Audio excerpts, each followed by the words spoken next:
One, Morning, two, everyone. three, We are four, live. five. Good morning, everyone.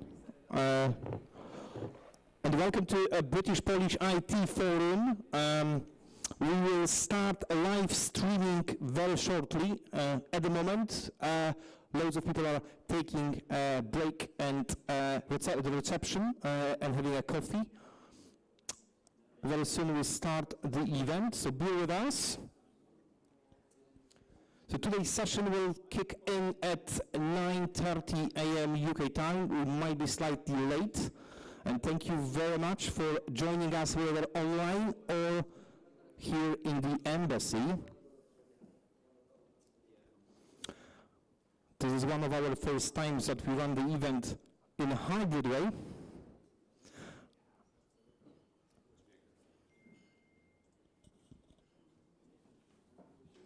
First of all, if you're joining us, I'd like to encourage you to use a Slack channel. And that Slack channel will allow us to actually network, have the comments, and combine online and in-person delegates. We have Michael Bąbinski from Warsaw dialing in. Can we switch on Michael to see us and talk It's good and to welcome? see the embassy filling up. Good morning from Warsaw.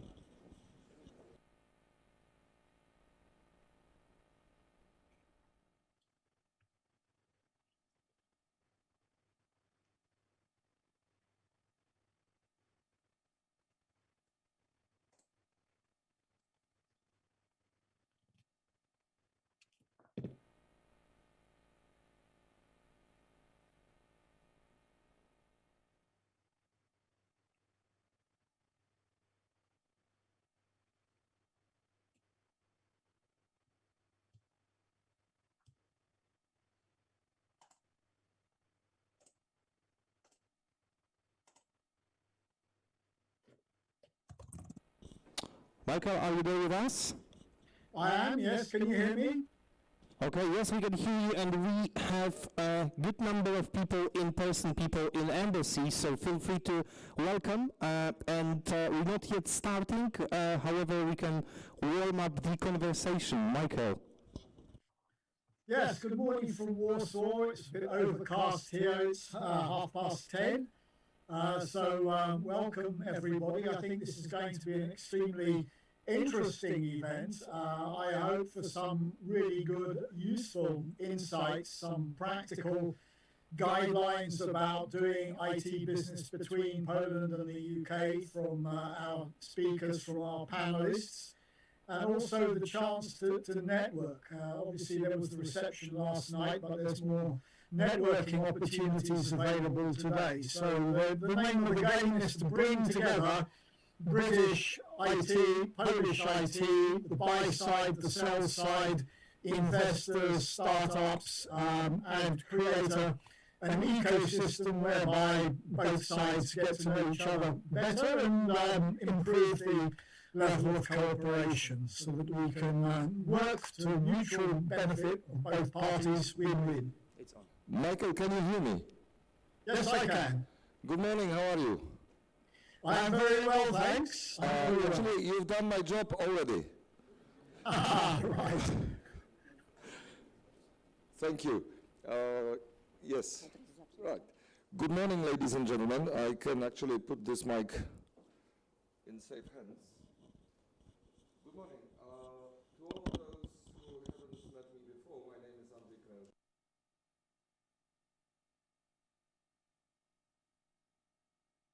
My name is Andrzej. Now you can hear me better. Good morning once again. Good morning on this beautiful Thursday, sunny morning. We are lucky to have this weather in London, like today. To all of those who haven't met me before, my name is Andrzej Krążel, and I am the head of the economic section here at the embassy. It is my pleasure and privilege to welcome you all to the Polish Embassy for the third edition of the British-Polish IT Forum. We are delighted that so many of you accepted our invitation to join us in person. We are We also welcome all those in front of the computers, or those who are watching us live on the YouTube. Good morning, everybody. First of all, let me please thank the organizers, without whom this event wouldn't happen. I am especially grateful to the Polish Investment and Trade Agency, British Embassy in Warsaw, British-Polish Chamber of Commerce, and the company PB Link with Bartek Kowalczyk. Warm welcome to our speakers and panelists representing Polish and British institutions, as well as IT sector companies operating across the borders, strengthening the economic cooperation between Poland and the UK. Ladies and gentlemen, for the last 30 years, Britain and Poland have enjoyed very strong economic partnership, where foreign investment, trade, services, and commerce have been growing. In 2020, Great Britain was ranked third among Polish global trading partners in terms of exports. Poland was 10th among the largest British import partners, and in the last 10 years, Polish export to the UK has increased by 70%. In spite of the pandemic, we have managed to keep the level of our export, although it went down in 2020. The recent data indicate that we have managed to return to the level of pre-pandemic situation, whereas it hasn't happened in terms of British export to Poland. Poland is 38 million consumer market, belonging to the largest in Europe, as we know. Since joining the EU 17 years ago, we have greatly benefited from a substantial investment from both private and corporate foreign partners, investors, as well as EU funds. Amidst the turbulence of Brexit, COVID pandemic, and worldwide trade tensions, Poland has proved to be strong and resilient economy. We have managed to keep our position as an attractive direct investment destination. Polish IT sector belongs to our strongest assets, in particular in terms of human resources, well-educated, young and dynamic. With more than 400 universities and institutions of higher education, Poland is an educational powerhouse, with an increasing number of faculties specializing in providing high-tech job courses. There are 18 technical universities with over 74,000 students, ICT students as we speak. In 2020, there were 340,000 people employed in the business service sector in Poland, and 95 out of the Fortune Global 500 companies invested in Poland. Even at the end of 2020, so during the lockdowns and the pandemic, Poland was the third preferred location in Europe for foreign investments. Our potential is recognized by global corporations moving their software development and data centers to our country, just to mention such familiar names as Microsoft, Google, or Amazon. A stable and growing economy is the foundation upon which IT companies in Poland thrive on. The IT/ITC industry contributes 8% to the Polish GDP.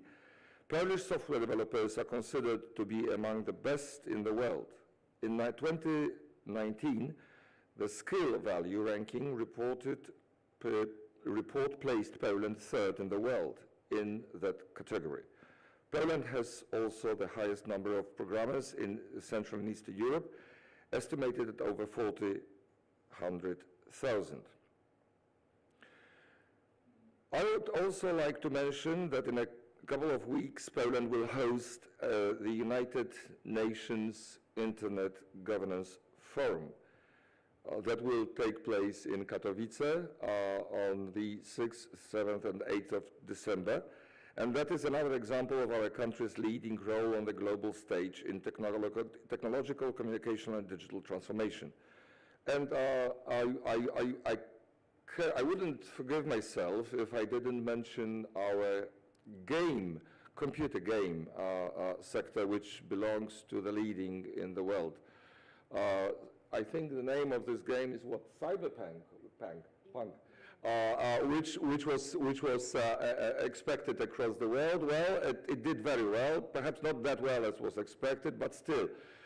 Recently, I had the privilege and pleasure to visit Excel during the event devoted to the two computer games, and the Polish pavilion was the only one, actually, and it was pretty visible, so it was very, very good to see 12 Polish companies presenting their offer. Today, British-Polish IT Forum provides a great opportunity to meet the IT sector companies from Poland and the UK, as well as representatives of institutions supporting the cooperation and global expansion.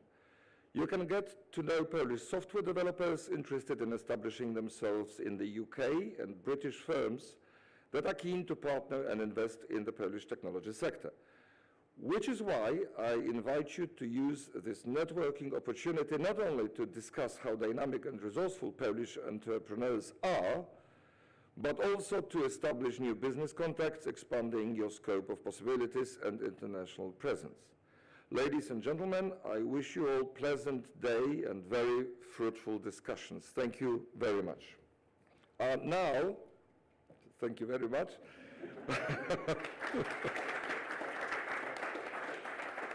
Thank you very much. Now I would like to ask Mr. Łukasz Grabowski, who is the Deputy Director of the Center for Exports of the Polish Investment and Trade Company, to join us from Warsaw. Łukasz? Good morning.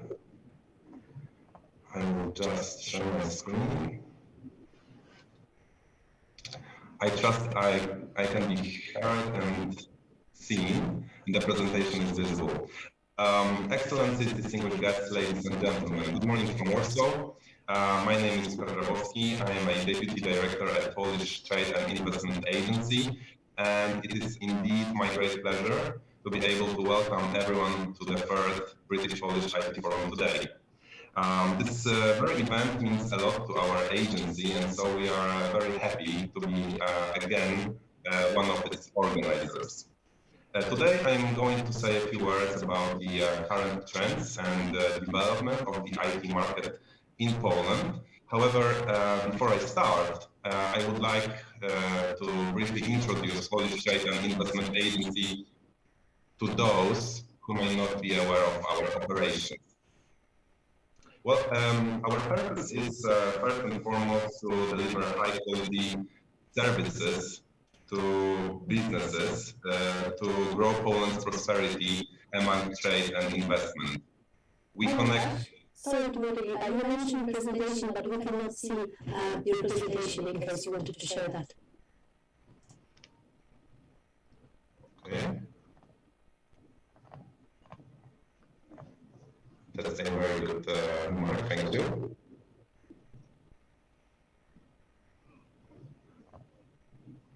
How about now?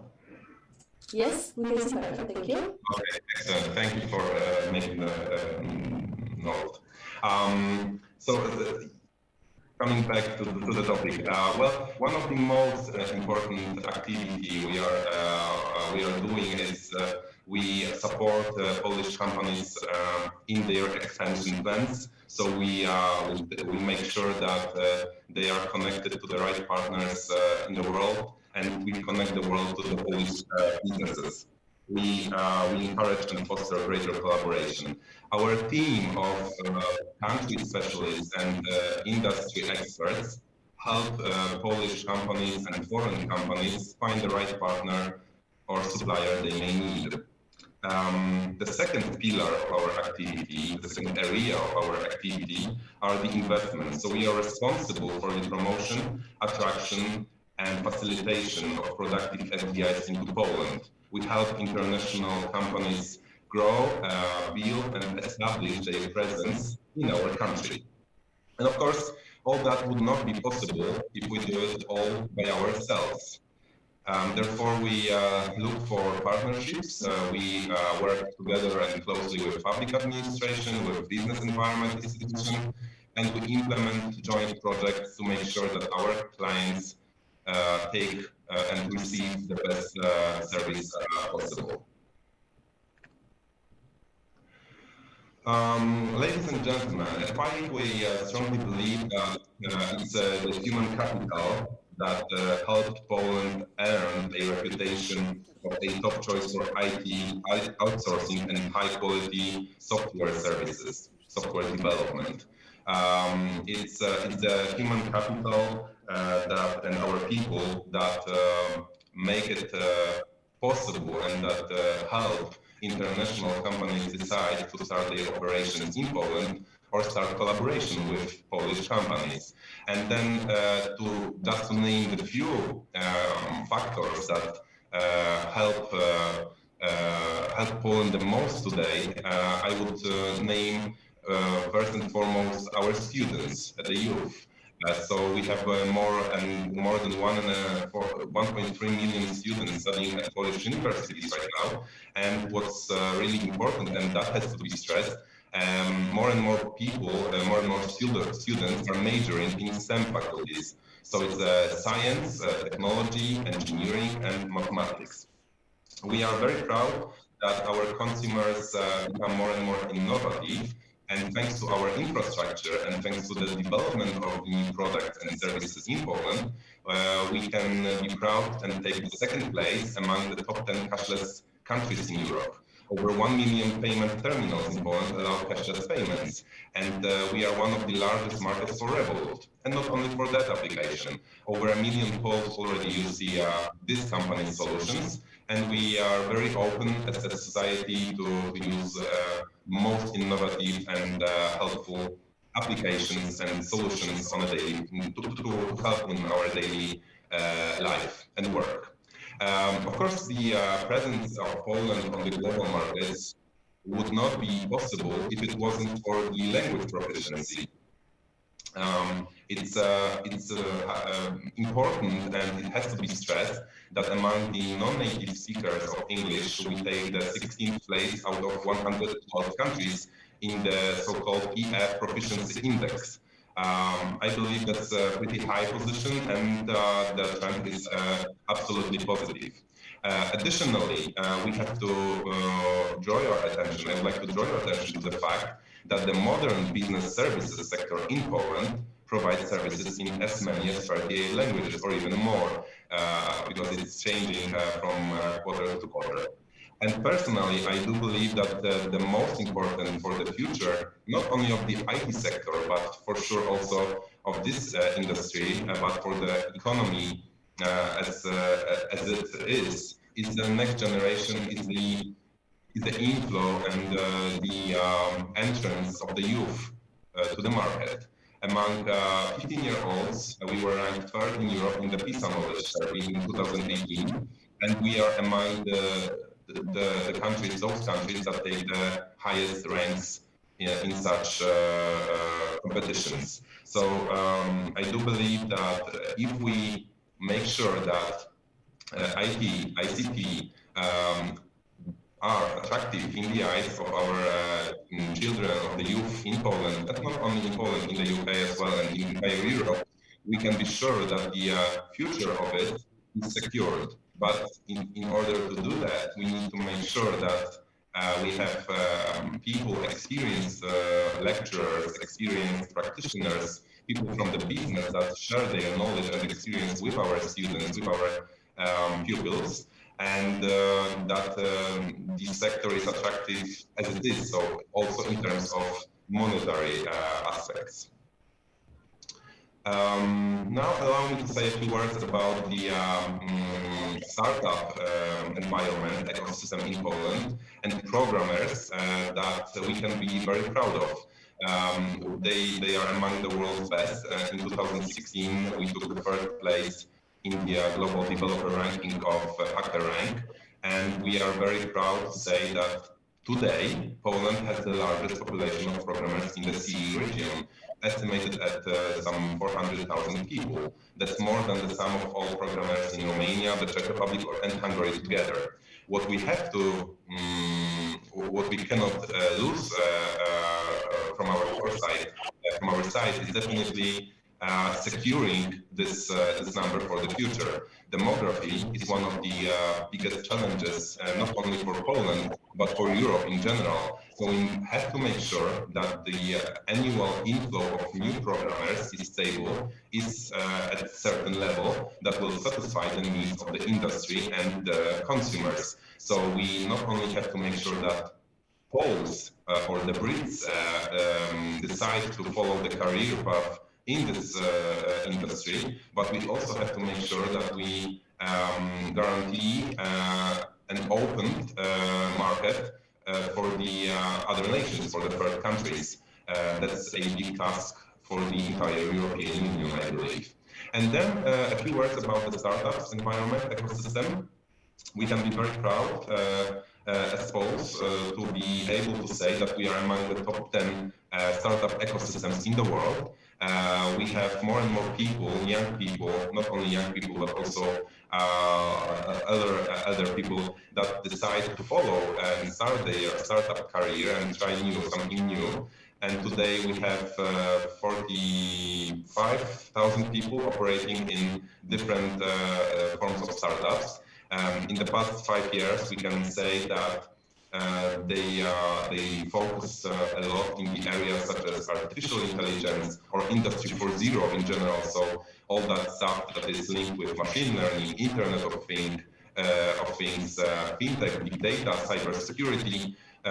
This is the future for the industry processes, for our lives. So we have to make sure that those areas are developed in a responsible way. 40% of our startups work with worldwide corporations. That is a proof that we are open for international cooperation, and definitely Britain is one of the most important markets for us these days. Startups, corporations, and research units focus on AI. Not only on AI, but AI is today a hot topic. It's something that we talk a lot and hear a lot. We can say that roughly 200 companies invest in AI in Poland. 40 companies are R&D centers that focus on AI, big data, or IT products. And we run a lot of publications on an annual basis. Just to give you a number, numbers always give a good background or reflect what's going on the market. So between 2013 and 2018, our scientists prepared a total of 12,000 publications on AI. That is a great result, and we expect this to rise over the next years. What I would like also to stress at this point is that we observe a good tendency in Poland, meaning that startups are beginning to appear all over the country, not only in the capital city of Poland, in Warsaw. And this decentralization is definitely a good indicator for the future. So this diversification and openness for region-to-region cooperation is also important. When it comes to our startup community, tech startup community, IT startup community, we can name a few leading addresses in Poland that I would like everyone to look into their offer and services, because it's wide, it's rich, and it can help facilitate the growth of startups in Poland and of foreign companies interested in doing the business in Poland. So NCBR is a government institution overseeing the development of innovativeness. PARP is our sister company from the PFR group, with its leading product Poland Prize that is attracting foreign startups to Poland. PFR Ventures, CE's region's largest financial manager. Startup Poland the main advocate and think tank dedicated to startups in Poland, and two other institutions, Cambridge Innovation Center and Startup Hub Poland. They are our partners in the Poland Business Handbook program. This is the program which was coined and brought to life by our government to make sure that we are attracting foreigners to Poland, especially those that are running today their IT businesses, for example, and are willing to start their businesses in Poland. We started with Belarus a few quarters ago. We are extending the project to other countries from the Eastern Europe and Caucasus region. So I believe that this is something definitely to be looked into. And just a few numbers for the IT sector itself. In Poland, we have around 50,000 software companies of various sizes, small, medium, large. The reasons for that, for this number, for this size of the market, is that we have a growing need for development of IT services and IT sector as it is. We estimate, our Polish Agency for Enterprise Development estimates that around 8% of Poland's GDP is owned to the IT industry, and that's one of the best results in the European Union today. I think we are ranked 8th or 9th in the group, and the sector employs over 430,000 people. Significant number, definitely. What also could be of interest to the audience is the fact that from January to May this year, over 100,000 job offers for IT specialists were advertised on the internet in Poland. So we can see that the market seeks for new skills, for new people, and this is now the other side. So we need to make sure that the supply is also there. So educated, skilled engineers, tech people willing to utilize these offers. And what makes Poland's ICT market so attractive? It's something that was already mentioned. We have great skills in Poland, and we start coding as a nation in the early ages. So definitely our pupils are among the youngest in the world to start acquiring coding skills. The industry is growing fast. It grew in 2019 by 3%. Alone, IT sector income from the sector by almost 5%. Today, I mentioned that we have 1.3 million students at Polish universities, and approximately 70,000 of them are following the computer science and related courses. What's also important is the share of foreign students in Poland. This is also on the rise, which is also helpful for the future collaboration and partnerships when they decide or not to go back to their home countries. We are high in the rankings as a country with the most talented programmers.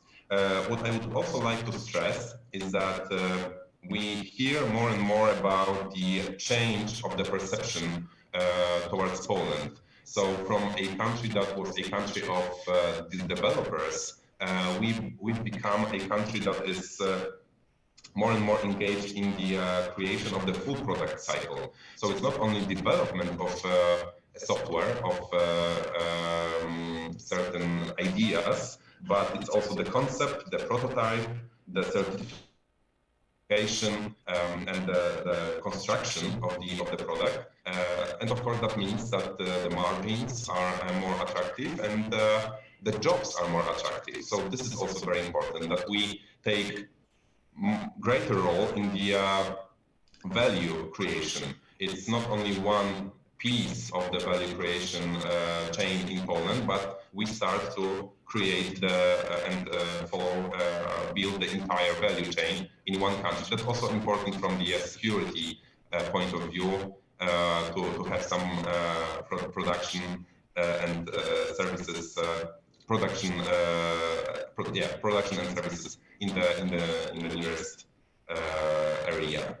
And just to summarize, skilled IT professionals, definitely strong work ethic, flexible collaborative culture, highly educated workforce, rising and resilient, as it was mentioned by my predecessor, economy, hotspot for startups, strong data science and machine learning, as well as quantum information theory majors in Poland, that all leads to the fact that we have made Poland the center of IT in Europe. But we cannot leave it like this. So if we stop doing our best to develop this area of economy, we will definitely lose this position very soon. So this has to be catered both by the governmental sector, non-governmental sector, by the companies, by the organizations. We all need to work together, and this event proves that we care a lot about IT today, but not only about IT, but we meet, we talk, we exchange the views, and this is very important. And definitely there are some challenges and threats on the horizon. One of them I've already mentioned in the beginning, that's demography. We have to have it in our minds that we will lose more and more people from the job market. And the other thing that I believe also hear more and more about is that we may lose as Poland one of our biggest competitive advantages from the past, meaning the labor costs. However, from my point of view, labor costs, high labor costs, as they are part of the economy of the market, they are not alone responsible for losing or not competitiveness. If they were, countries like the United States, Switzerland, or Germany would not be as competitive as they are today. People earn way more there than in Poland. What we need to think about and what we need to control is definitely the share of labor costs in the unit product. That's what we have to make sure that it's stable, and we need to make sure that our productivity rise. Then we can be quite safe and secure about our rising labor costs. They, on the other hand, they need to rise, because otherwise our market will stop being attractive for local people, for Poles and for foreigners. Of course, in the background we have credibility and secure, stable regulatory framework, but that's probably the other topic and for the other discussion. So, ladies and gentlemen, I wish this event every success and all the guests and participants a most rewarding and enjoyable time today. I wish I could be with you in London to do some networking, but I trust this opportunity will come in the future. So once again, have a good day and thank you very much for your attention. Thank you very much, Łukasz. This was a very informative presentation and it worked. And we've got another presentation which is going to happen online, and this time is Mark Burrage, who is a managing director for Hayes Poland, and he's going to talk to us about ways of finding IT resources, IT talent, and location for IT investment.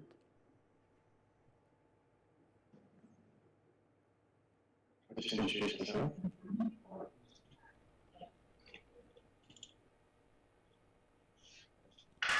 Hello, good morning everybody. It's a pleasure to be with you today.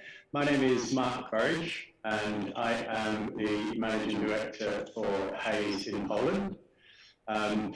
Very interested in listening to Łukasz and some of the insights that he shared with us. I've got some similar themes, but I will look to give you maybe a different lens on some of those aspects as we go through. Okay.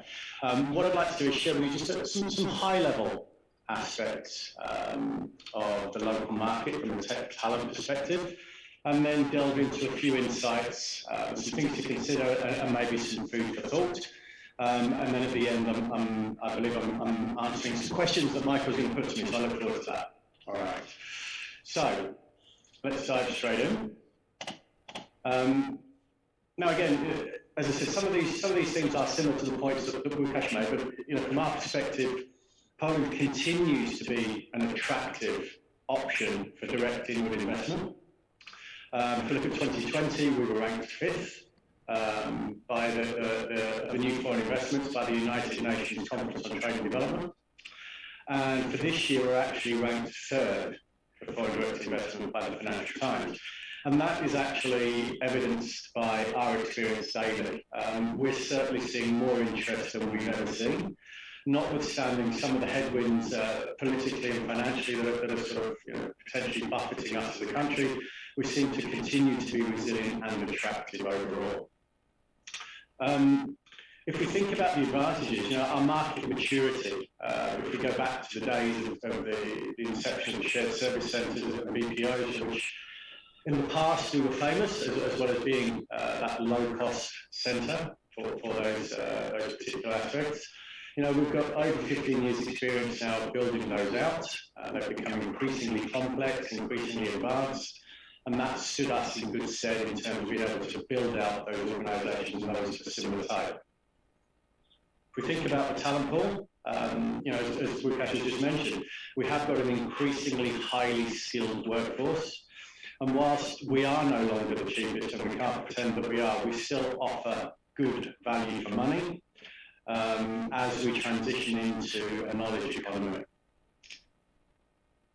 If we look at our IT infrastructure, so overall our infrastructure was developed probably later than most of Western Europe. If we go back to the 90s, we're a little behind, but the benefit of that is that what we've been able to do is build something that is actually fit for the future, rather than have to adapt or redesign something that was already in situ. And that's enabled us to accelerate the offerings that we have and the opportunities that we have here locally. If we then put that alongside the aspects that actually enables us to deploy in the current market, given the pandemic, it's really only, I think, enhanced what we can actually do working in a world without boundaries. Now, whether that is working locally, remotely, in a hybrid fashion, working in one part of Poland while living in another, whether it is working on a nearshoring perspective, working perhaps for the UK out of Poland, all of those things are now possible, and possible in many parts of the world. But I think when you look at the talent pool that we have and the infrastructure that we've built, it really positions us as a responsible option as well as an attractive option, in that we're able to offer turnkey solutions to organisations both domestic and global who are looking to invest here. So, based on the current talent pool that we're looking at, about 600,000 IT candidates on the market. Now that excludes candidates that are maybe deemed as sort of digital marketing, so we're talking pure IT candidates here. And to give you an idea of the type of roles that we're talking about: software development, infrastructure, project management, ERP, CRM systems, cloud, security, data, and advanced analytics. They're the roles that we classify in there. And we're seeing out of that pool of graduates that Łukasz mentioned, we're seeing 14,000 of those IT graduates coming through annually at the moment. We expect that number to increase year on year. However, we still have a challenge, and it is again that demand and supply challenge. Never have we seen the market so hot right now in terms of the demand, the local demand for the IT talent that we have. And I think, if we look at the UK, for example, right now, I think they could probably hoover up our entire IT candidate market, and it wouldn't satisfy the shortages that we have in that country. So it's a big, big challenge that we have in both countries. And I'll come on to some of the things that we can consider to start to address that later on. But again, coming back to what's actually happening in the market at the coalface, since the beginning of 2020, we've seen 74 new IT centres coming to being in the Polish market. So, that demand has been significant. The supply is increasing, but not enough. So the tension is definitely still there, and we still have a mismatch. And just looking at the remuneration levels for a moment. So whilst, as we've said, we're not necessarily the cheapest, we are still very competitive. And there is definitely still a wage arbitrage opportunity for certain countries. So if we take the average IT salaries in Warsaw, and we were to recruit the same role, for example, in Madrid, that would cost on average 1.5 times as much. And if we were then to pay for the same skills in London, we would be paying 3 times as much. So whilst there are still countries that can offer cheaper labour, I think on balance, if you look at the wage arbitrage that we still have, allied to the skilled workforce, the knowledge economy that we're developing, alongside the infrastructure and the economic outlook, I think we're still a very, very attractive proposition moving forwards.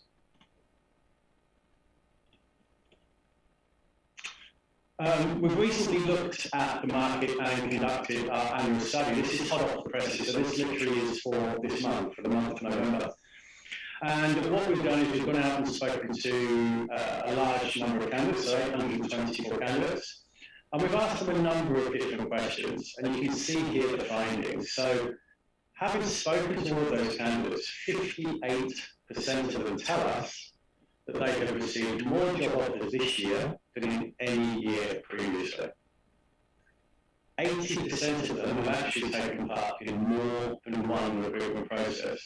So they're clearly interested in evaluating their options. They know they're in demand. They know there is a lot of choice. 65% of those have actually changed employer. So that is a significant shift, Obviously, a lot of movement in the market in a relatively short space of time. 40% of those have received a salary increase above 30% on top of their wages before they moved. Now that's not sustainable, but it is a sign of how overheated the market is. And we're seeing this every day. There is such a war for talent here in Poland that it's almost an auction once they go out to start talking to competitors who are trying to employ them.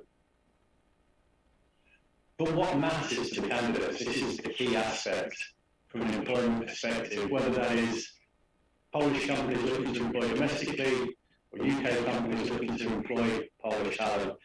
These are the key drivers for them right now.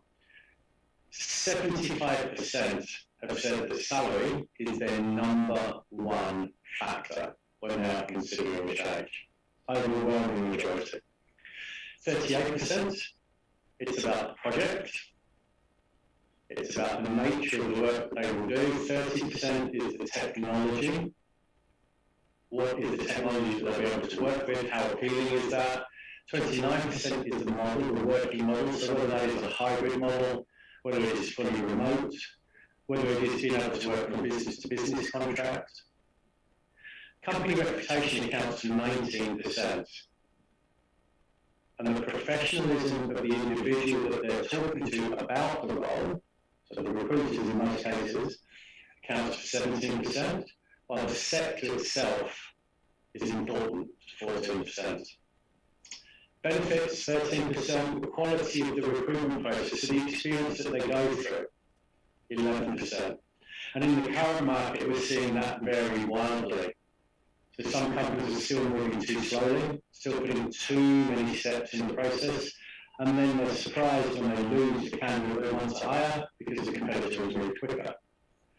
Some companies are spending time to really sell the benefits of their organisation. Others are not doing enough of that, but it's something that 11% are saying is very important to them. Similarly, the form of employment that they've chosen, and also the tax benefits that they can actually enjoy by generating intellectual property rights. Now that's only 1%, but we are hearing about that more and more, and we expect that to increase in the future. So when we wrap that up, there's an awful lot to absorb and an awful lot for us to consider.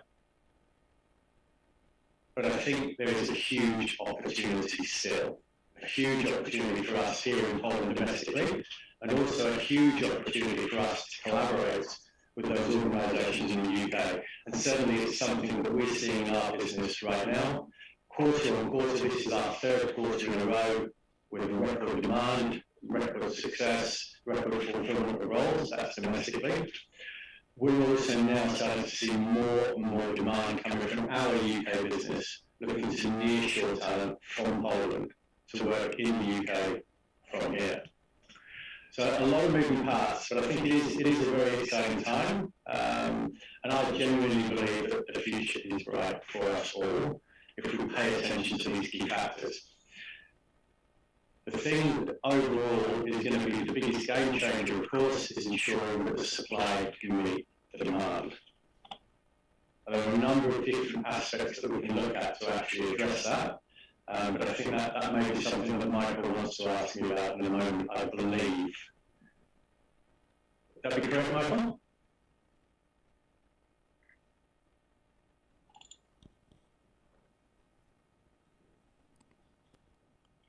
Hi, Mark. Hi. Before Michael jumps in, there are a couple of questions for you that I got from the audience about, are there any statistics on the IT talent in Poland? Actually, you in Poland to work abroad directly. In terms of the potential brain drain, you mean that? Yeah, so they educate in Poland, they're talented, they're able to work, and then they move abroad to UK or other countries. Are there any statistics on that? Okay. Well, I think about 8% of our workforce is working from companies not based in Poland at the moment. So that's kind of the current scenario as I understand it. Whether that drift will increase remains to be seen, but certainly, as we've said, those opportunities are a lot more prevalent now and a lot more accessible now. And as I mentioned, our UK entity is now working with us closely because of the demand that they have in the UK for people to nearshore. So I think that trend will increase. I think from a Polish perspective, it is a risk that we do potentially see a brain drain.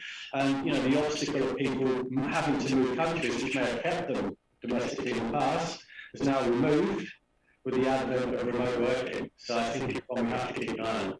Will Brexit stop the drift? Well, given that the UK isn't the only country they could work in, it might have an impact from a UK perspective, but I don't think, we're now talking in terms of a global workforce and a global marketplace. But our experience so far is that the demand for Polish talent from the UK is increasing, not decreasing.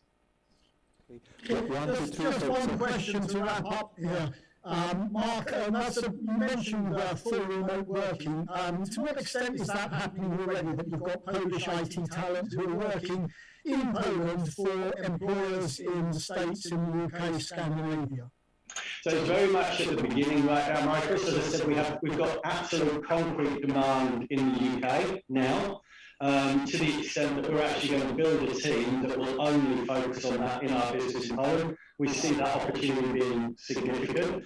Now, of course, what will be interesting there is how long those dynamics play out for, whether it's a window of opportunity or whether it's sustainable, because if the wages do start to equalise at some point, then it will really come down to the talent pools as opposed to wage arbitrage.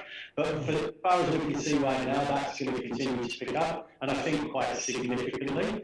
We're also seeing interest in Germany, we're also seeing interest in Austria. To be honest, we haven't explored any more than that, Michael, because I think we're going to have more than enough on our plate. But I suspect if we continue to talk to other countries, we would find others who are interested. Thank you very much. Thanks very much, Mark. Time now to move on to Graham Fell, the Vice President US and EMEA for FlexDev, a company that works for UK's largest fashion retailer, having set up its location for its mission-critical IT system. So, Graham, over to you. Thank you very much, Michael. Is Graham there? Yes, I just want to make sure that... Hi, Michael, I'm just checking. He doesn't seem to be here just yet, so I will try to catch him on his mobile. Okay, it looks like our audience cannot hear. Maybe in that case, Mark, if you're still around, subsequent question, if we can quickly jump back to Mark there.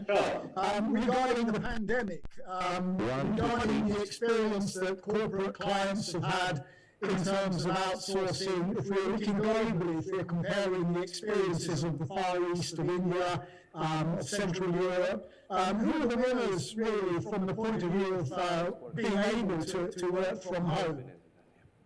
I think we're in a great space, Michael, I genuinely do. You know, for the reasons that I mentioned earlier in terms of, you know, the reliability of what we're able to offer, the skill sets that we're able to offer, the agility that we're able to offer. You know, if I look at what happened for us, you know, we kind of, as we said before, we're a bellwether really for what's happening in the economy in general. And you know, as we went into the pandemic, unsurprisingly, we saw a very, very sharp stop to hiring across the board. And then obviously some caution throughout that. As we come out the other side, the demand has picked up to an extent we've never seen, even pre-pandemic level.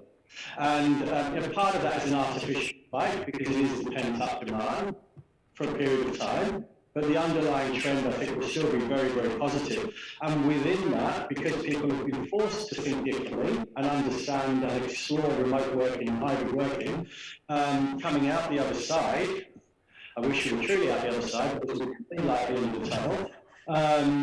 I think, you know, people are looking at things in a very different way because of what they've learned. And I think that's hugely valuable. So now the mindset is, well, why can't we outsource that? And if we're going to outsource it, why can't we do it internationally? And if we're going to do it internationally, which are the markets we can rely on, both from an infrastructure perspective and a skill set perspective? And I think at this stage, based on what we're seeing here and talking to my colleagues, I don't know if I'd say we're winning, but I'd say we're in the leading pack right now, certainly ahead of some of those other markets you mentioned, Asia, India. You know, we're certainly experiencing some people who are shifting the centres or their outsourcing needs from those markets to here. One thing I'd like to raise that's been mentioned before by Łukasz, which is the education system. But I personally believe that the real strength of Poland is in secondary education, in maths, where we see Poland consistently in the global top 10 when it comes to maths for 15-year-olds. The OECD's PISA reports. Poland is just one of a handful of Western countries that is in a field dominated by China, Singapore, Korea, Japan. So from the point of view of education, one of the trends that we're hearing from our members is the working together with the education system to help encourage young people to enter IT professions, to study for IT. How do you personally see, you've worked in Japan, global experience, how do you see the Polish education system? Well, I think we're in, again, I genuinely think we're in a good position here, Michael. You know, our universities are very well revered around the world. We have some great universities here. We're not alone in looking at STEM skills. Most countries have come on to that. But you know, from an Asia perspective, particularly Japan, okay, I think we are ready to go with the presentation, with Mr. Fell's presentation, because he's waiting patiently. So thank you very much. Right. Mike. Sorry about that, Mark. Right, that's no problem. I'll talk to you soon. Speak soon. Bye. Pleasure. Good luck. Michael, hi. Can you hear me? Hi, Greg. Yes, I can hear you. You got your presentation in hand then? I think someone's going to load it onto the system as I drink my finest Polish vodka to calm my nerves. Na zdrowie.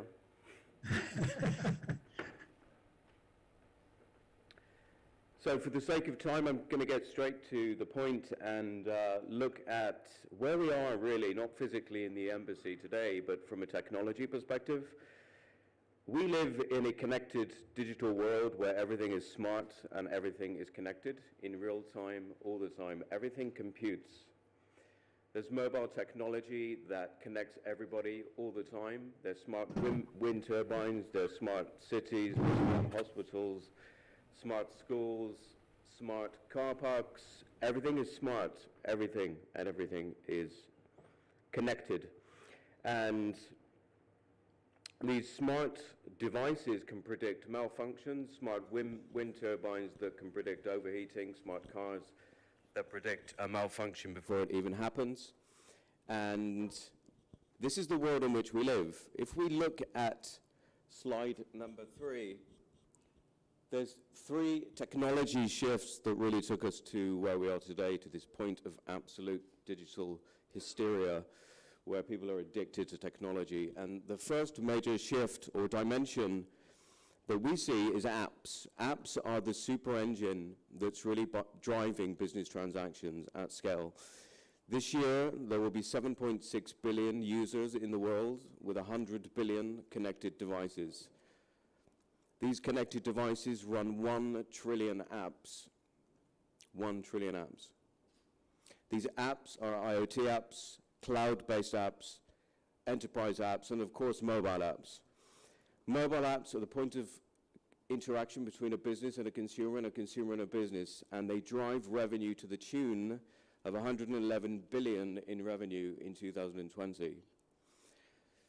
Which is a 24% increase from last year. TikTok, that ridiculous application that makes you do silly voices, which, guilty, I've done it, was the highest app generating 1.9 billion in revenue. These give you indications of what we're doing in our daily lives.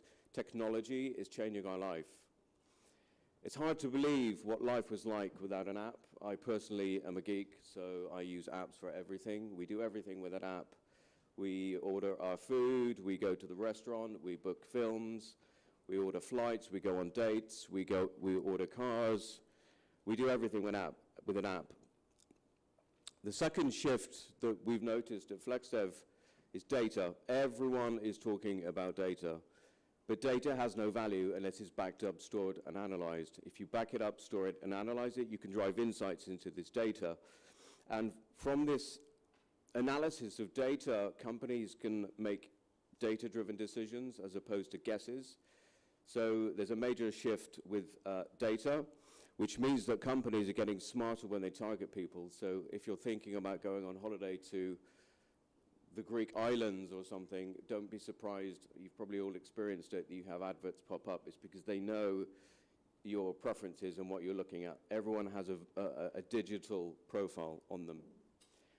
1.7 megabits of data will be created every second for every person on Earth, which means there's 2.5 quintillion bytes of data created every single day, which will only increase exponentially with IoT. This data is coming from online content, from media, from chatbots and their derivatives. And that's a gold mine for companies and businesses to actually drive and gain insights into that data. Companies don't sell data, not now anyway, because it's too valuable for them. So these are the three shifts that have, two shifts that have put us into the situation where we are today. And the third one is connectivity, which is really important. All devices need to be connected and need to be working perfectly, connecting the apps in real time, all the time, with the right context, given at that moment in time. They cannot be down.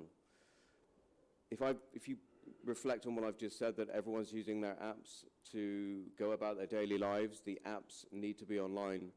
They cannot afford to be down, because if the app is down or your internet connection is, your website's down, your business is down, especially from a retail perspective.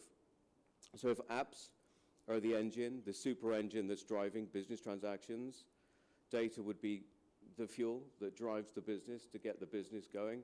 An app, connectivity would be the highway, the M5 or the M24. If we look at slide number, just bear with me a second. The problem that we face with the traditional outsourcing model to typical offshore destinations, I don't want to name any country in particular, but we can guess which ones. There's many issues due to time difference and due to cultural differences. There can be lots of confusion that's created, multiple attempts at getting correct software development back, incorrect code. On average, it takes 3 to 5 attempts to get something back correctly. And there's a general lack of accountability. GDPR is not strong enough either in these destinations, and this is becoming a real serious issue.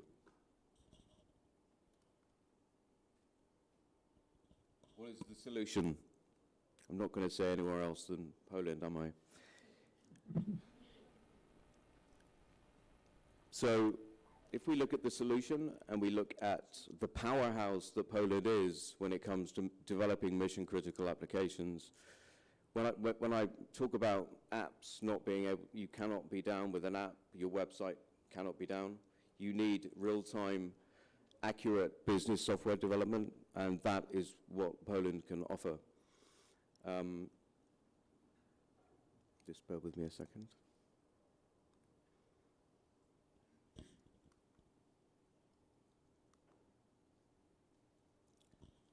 It's quite interesting because some of the correlations between what Lukasz was saying and what I'm going to say, they actually correlate and don't conflict each other.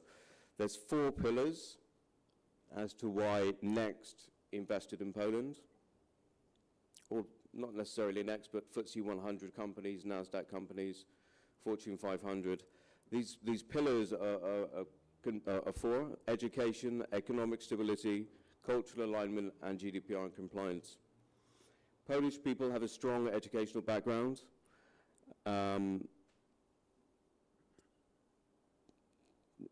Approximately 25 to 35% of Polish people have a university degree, which thrusts the country into the top rankings. And they focus on cutting-edge technology, so Agile and Scrum are really integrated into the software developers. And they boast excellent language skills as well. So coming back to the EF proficiency language testing, they come up really high in the results.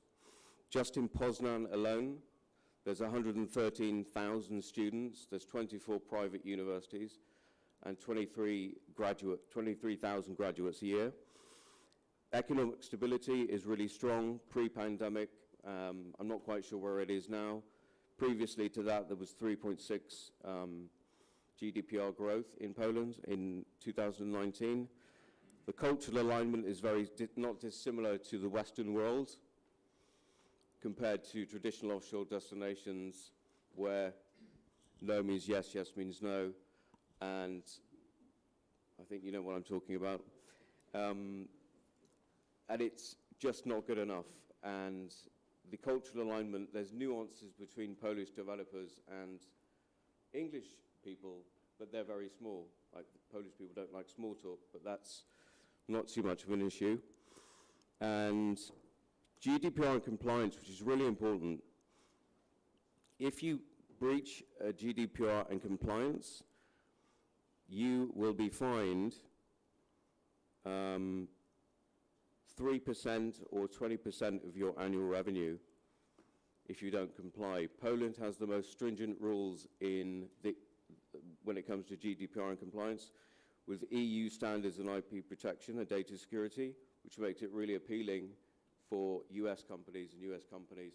That's why we see lots of banks investing in Poland because of the GDPR. I think it's 20 million euros or 4% of their global annual turnover that they can be fined, but it's not the cost, it's the reputational damage.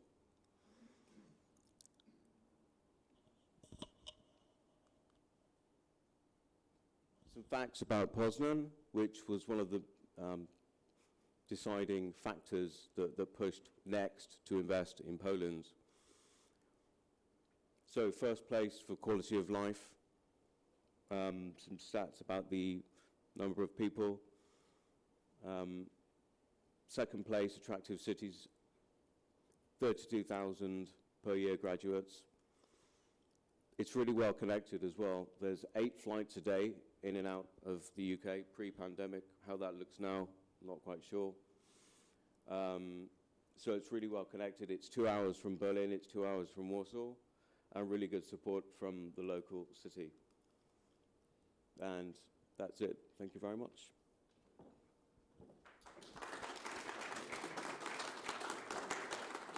Great, thank you very much.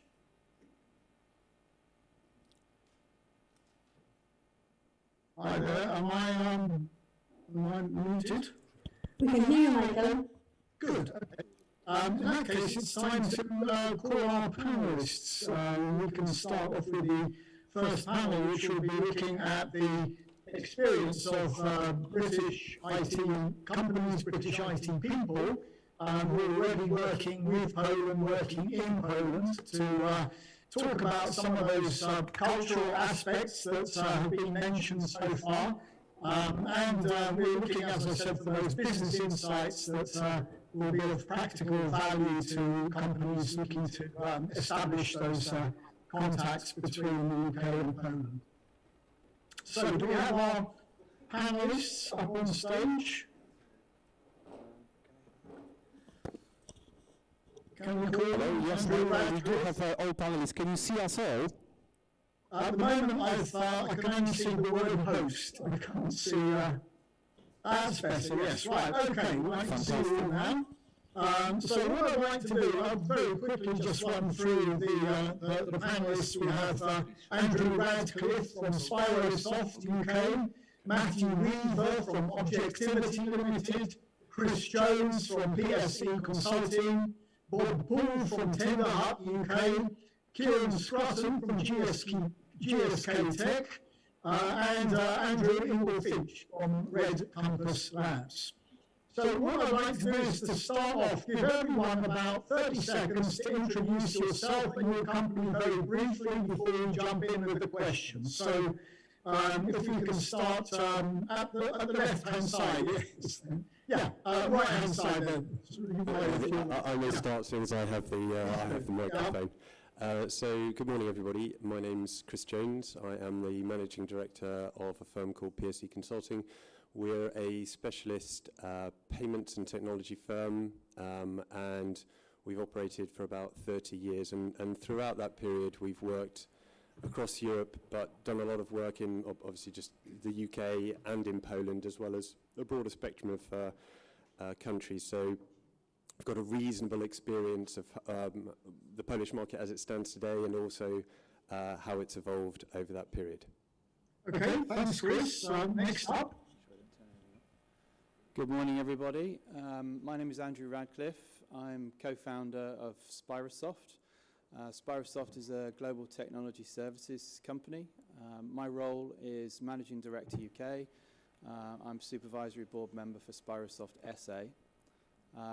As a global technology services company, we build the products and services that our customers wish. So we're not a product company. We provide experts that build our customers' products and services. Good morning, I'm Kieran Scrutton. I work for Glaxosmithkline. Glaxosmithkline is a pharmaceutical company. I head up the CRM and commercial channels team in technology, and I have about 150 tech staff based in Poznan.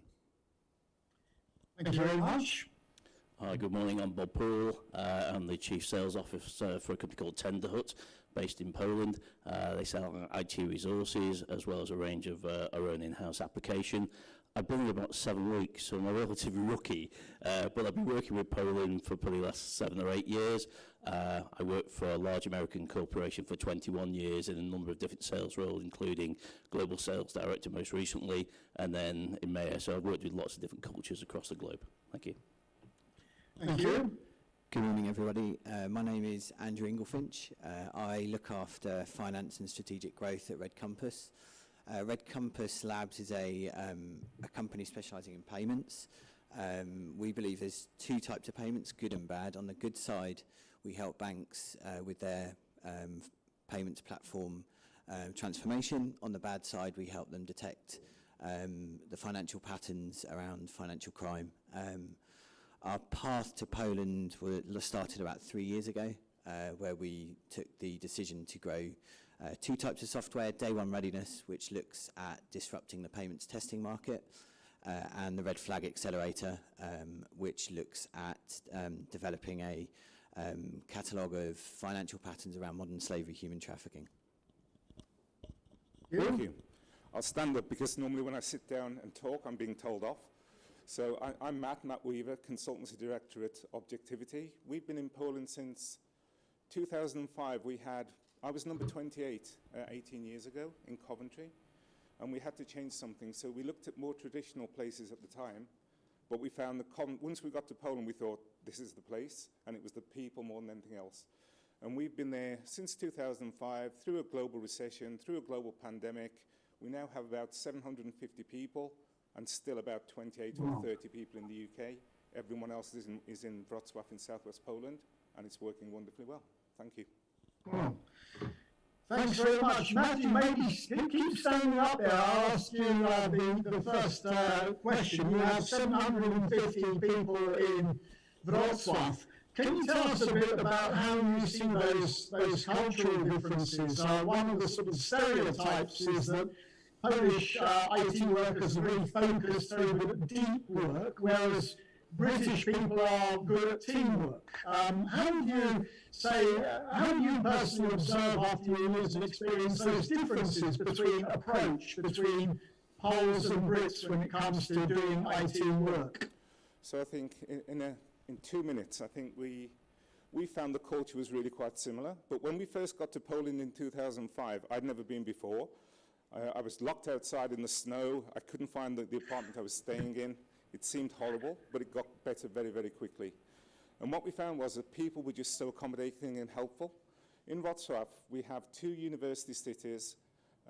We tend to hire from other companies, so people with commercial experience, but now we've started to take on people from university as well. What we found is the culture is similar, but at the beginning, convenience mattered. So a 1 hour time difference, a 2 hour flight.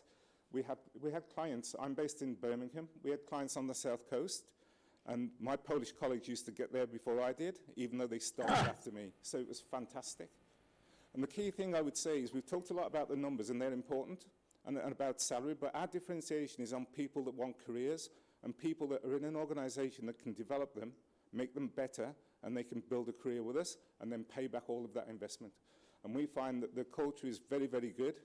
Someone mentioned working from Poland. We've done that since inception in 2005. So we've built an infrastructure so people can work from Poland. Before the pandemic, we would spend time and send people across. Most of our customers are UK, some in Germany. We would send people on site periodically. Getting to know people is absolutely vital, you know, to have a successful partnership. But what we found more importantly was we could work effectively from Poland. And to begin with, from small holdings to, you know, quite a big office now. But in the beginning, we would travel to the UK, but quite often now, pre-pandemic, people came to us, and I hope they will do that again soon and spend time with us in Wrocław. And it's been a really good experience. Okay, thanks very much. Now, you're from Wrocław, but we also heard other cities being mentioned. Kieran Scrutton, GSK has a big global IT hub in Poznan. We heard Graham Fell talking very positively about Poznan. So Kieran, can you tell us a bit about why GSK selected Poznan as its centre for the IT hub there? Yeah, very happy to, Michael. So GSK's relationship with Poland as a whole goes back about 23 years. One of the first parts of our business we located there was actually a factory in Poznan. And in 2005, we were looking at how we could consolidate and standardize the way we did technology across Europe, and we were looking for a location. And a combination of the fact that we already had a presence in the city with our factory, and the stats that we saw from Hayes around the technical universities, those two things came together. So we actually have a commercial headquarters in Warsaw, but it was really the universities in Poznan and the fact that we already had a location there. We've since expanded considerably, and we've actually now got more people in our tech center than I think we actually have in the factory. So we've obviously had to move out. Thanks very much. Now I'd like to move over to Bob, because Bob is quite unique here in that Bob is working directly for a Polish company doing sales in the UK. One of the things that we've found looking at other Polish tech firms with a foothold in the UK market is the importance of being able to talk to tech buyers directly in English, having that interface. Bob, tell us a bit about how your approach to selling Polish tech in the UK market. Yeah, thank you, and thank you for calling me unique. I like that very much indeed. So, as mentioned when I introduced myself, I've sold into lots of different cultures. So as a global sales director, as you might imagine, I ran a global sales team. And then for 10 years, I looked after EMEA, Europe, Middle East, and Africa, sure as everyone's aware of that. So I've sold into Germany, France, UK, Russia, Saudi Arabia, done a lot of work in Saudi Arabia and the Middle East. And obviously had a lot of different exposure to lots and lots of different cultures. And you do get to a point where you pick and choose who you want to work with, because, as Michael alluded there, communication is absolutely everything, especially within the sales environment. And when I think about communication, there's two aspects I think to. So Lukash's presentation this morning surprised me actually, because it said the Poles were only 16th in terms of English capability. I count them up there in terms of Germany and Scandinavian countries in being able to communicate. But communication just isn't about language, it's also about how you come over and how you get your point across. So working with Poles, one thing I found, and I hope this doesn't insult anybody, but Polish people are very direct, which is wonderful. I work in sales, so I get direct. Now, for some English people, it can be a little bit harsh, so there is some adjustments to be made to a certain degree there. But Poles pride themselves of, if there's an issue, they're going to communicate that through to people, which is excellent. And then I think, you know, from the presentations this morning, there's a real drive within Poland to be the best in the IT sector, with all the investments that's been made. And I see the younger Polish generation now aggressively wanting to pursue things. But what that means is they can't all be CTOs instantly, but they can work their way up. So when they're working on the project, they put everything into that project and get great delivery. Proofs in the pudding. The last company I worked for, we worked on a global implementation, 1,000 laboratories putting in an application for informatics within the labs. And that company said, right, of the 5 or 6 nationalities we've got in terms of partners, we want to work solely with the Poles. And that was where the focus came. So it's not just me sitting here saying, this is working. That's them really endorsing the fact that, you know, clear communication, great technical skill set is exactly what we need. So that's my thoughts. Thanks, Bob.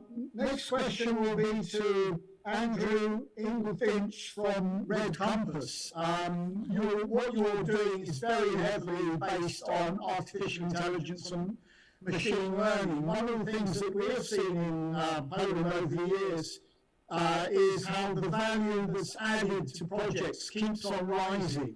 So I would presume that you're picking the very best minds when it comes to math skills, when it comes to the cutting edge of AI. Andrew, tell us a bit about your experience in terms of finding those really high level skills when it comes to AI and machine learning. Sure. I guess I'd say that our growth in Poland has always been about expertise. It's never been a financial strategic decision for us, because the quality of talent in that market is so strong.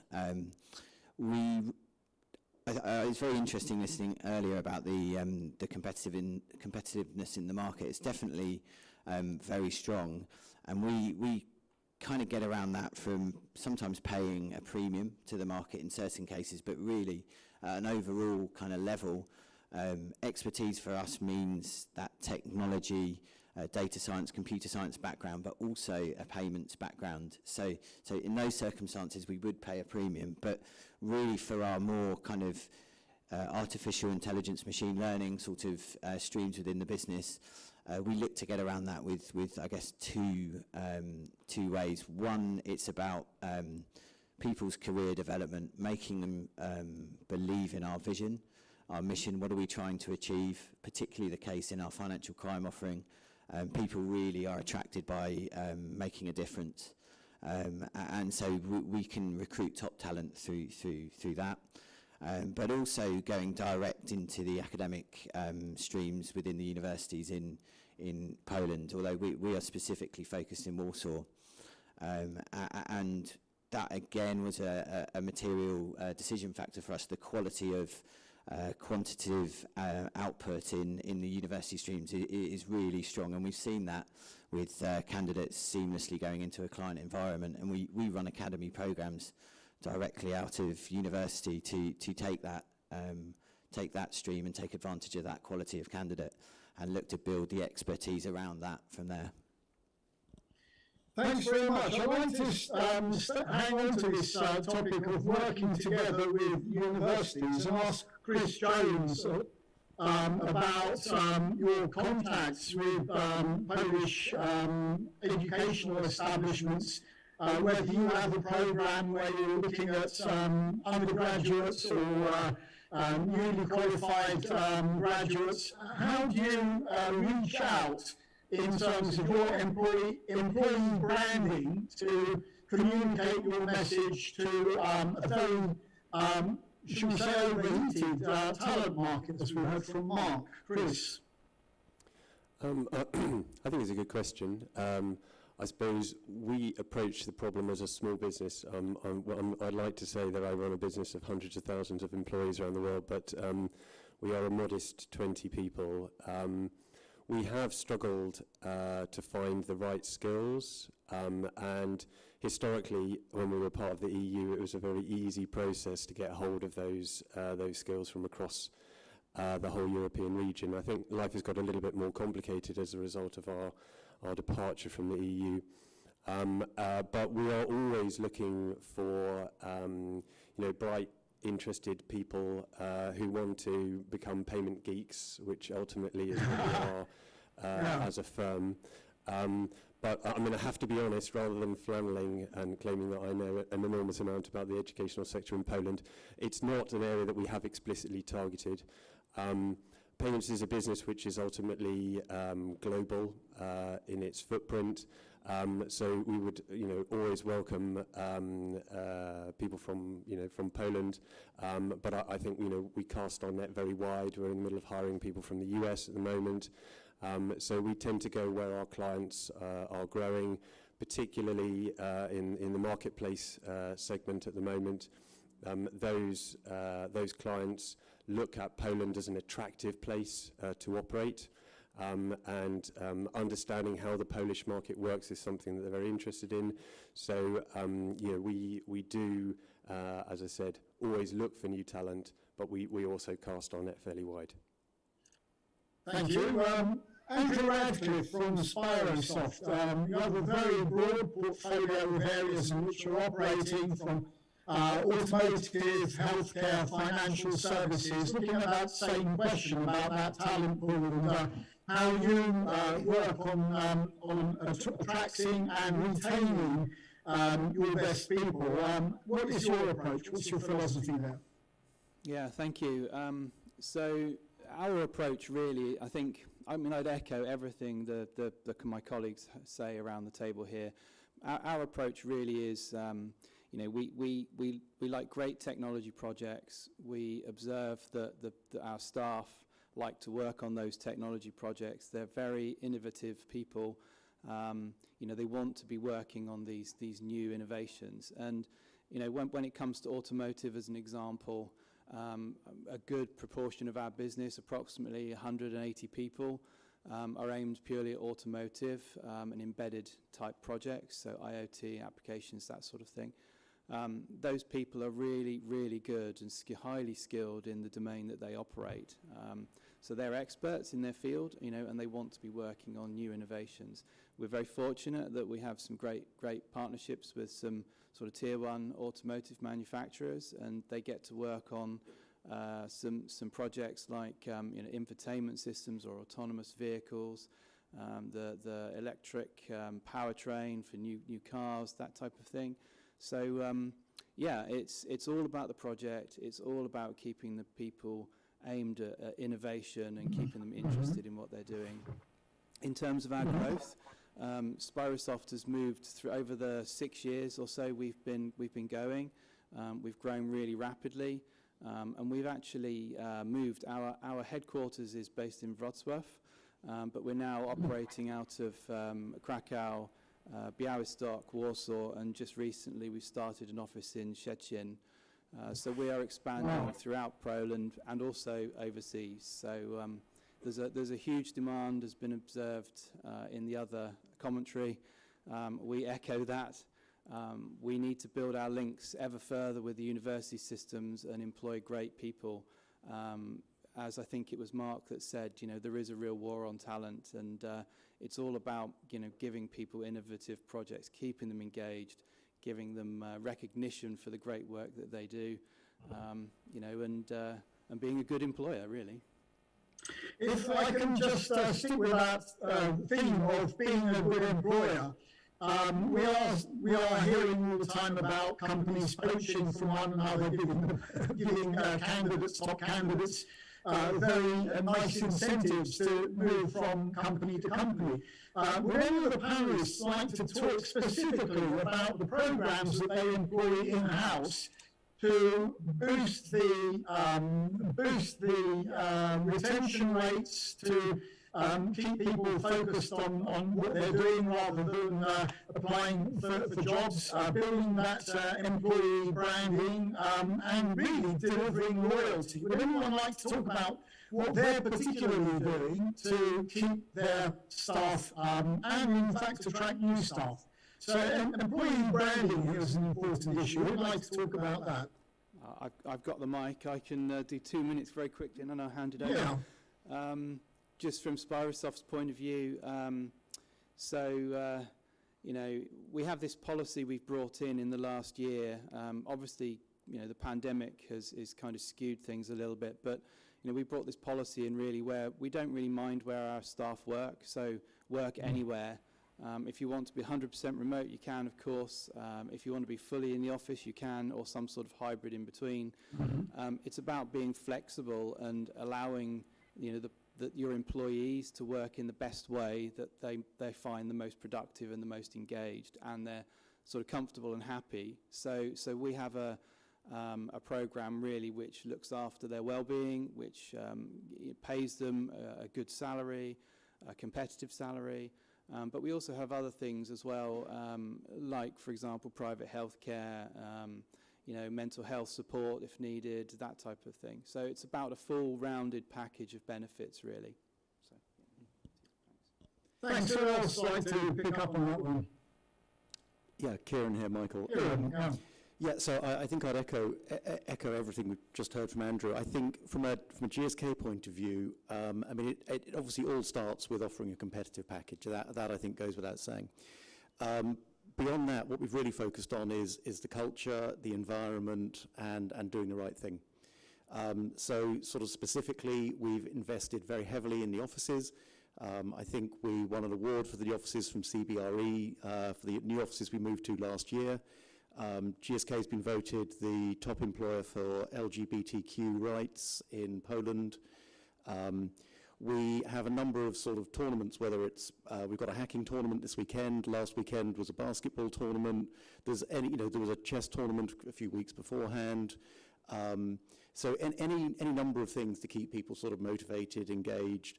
We also had, with the pandemic, we've had the Poland Business Run last year, which is traditionally been a local event to raise money for children's charities. With the event going virtual, we actually opened it up to the world. So GSK had teams from, I think, 18 countries, including members of our executive team, took part and joined in the local team, which is something that I think pre-pandemic we just wouldn't have done. So it's really at all levels that we've tried to offer opportunities. Thanks. So I was just going to say that I think values are really important. So what ties us together are 4 values, and if someone asked me to use 4 words to describe the people in Poland that we work with, they are our values: people, integrity, excellence, agility. And that really aligns all of us. And I think share everything. So people are so eager to share what they've learned with others.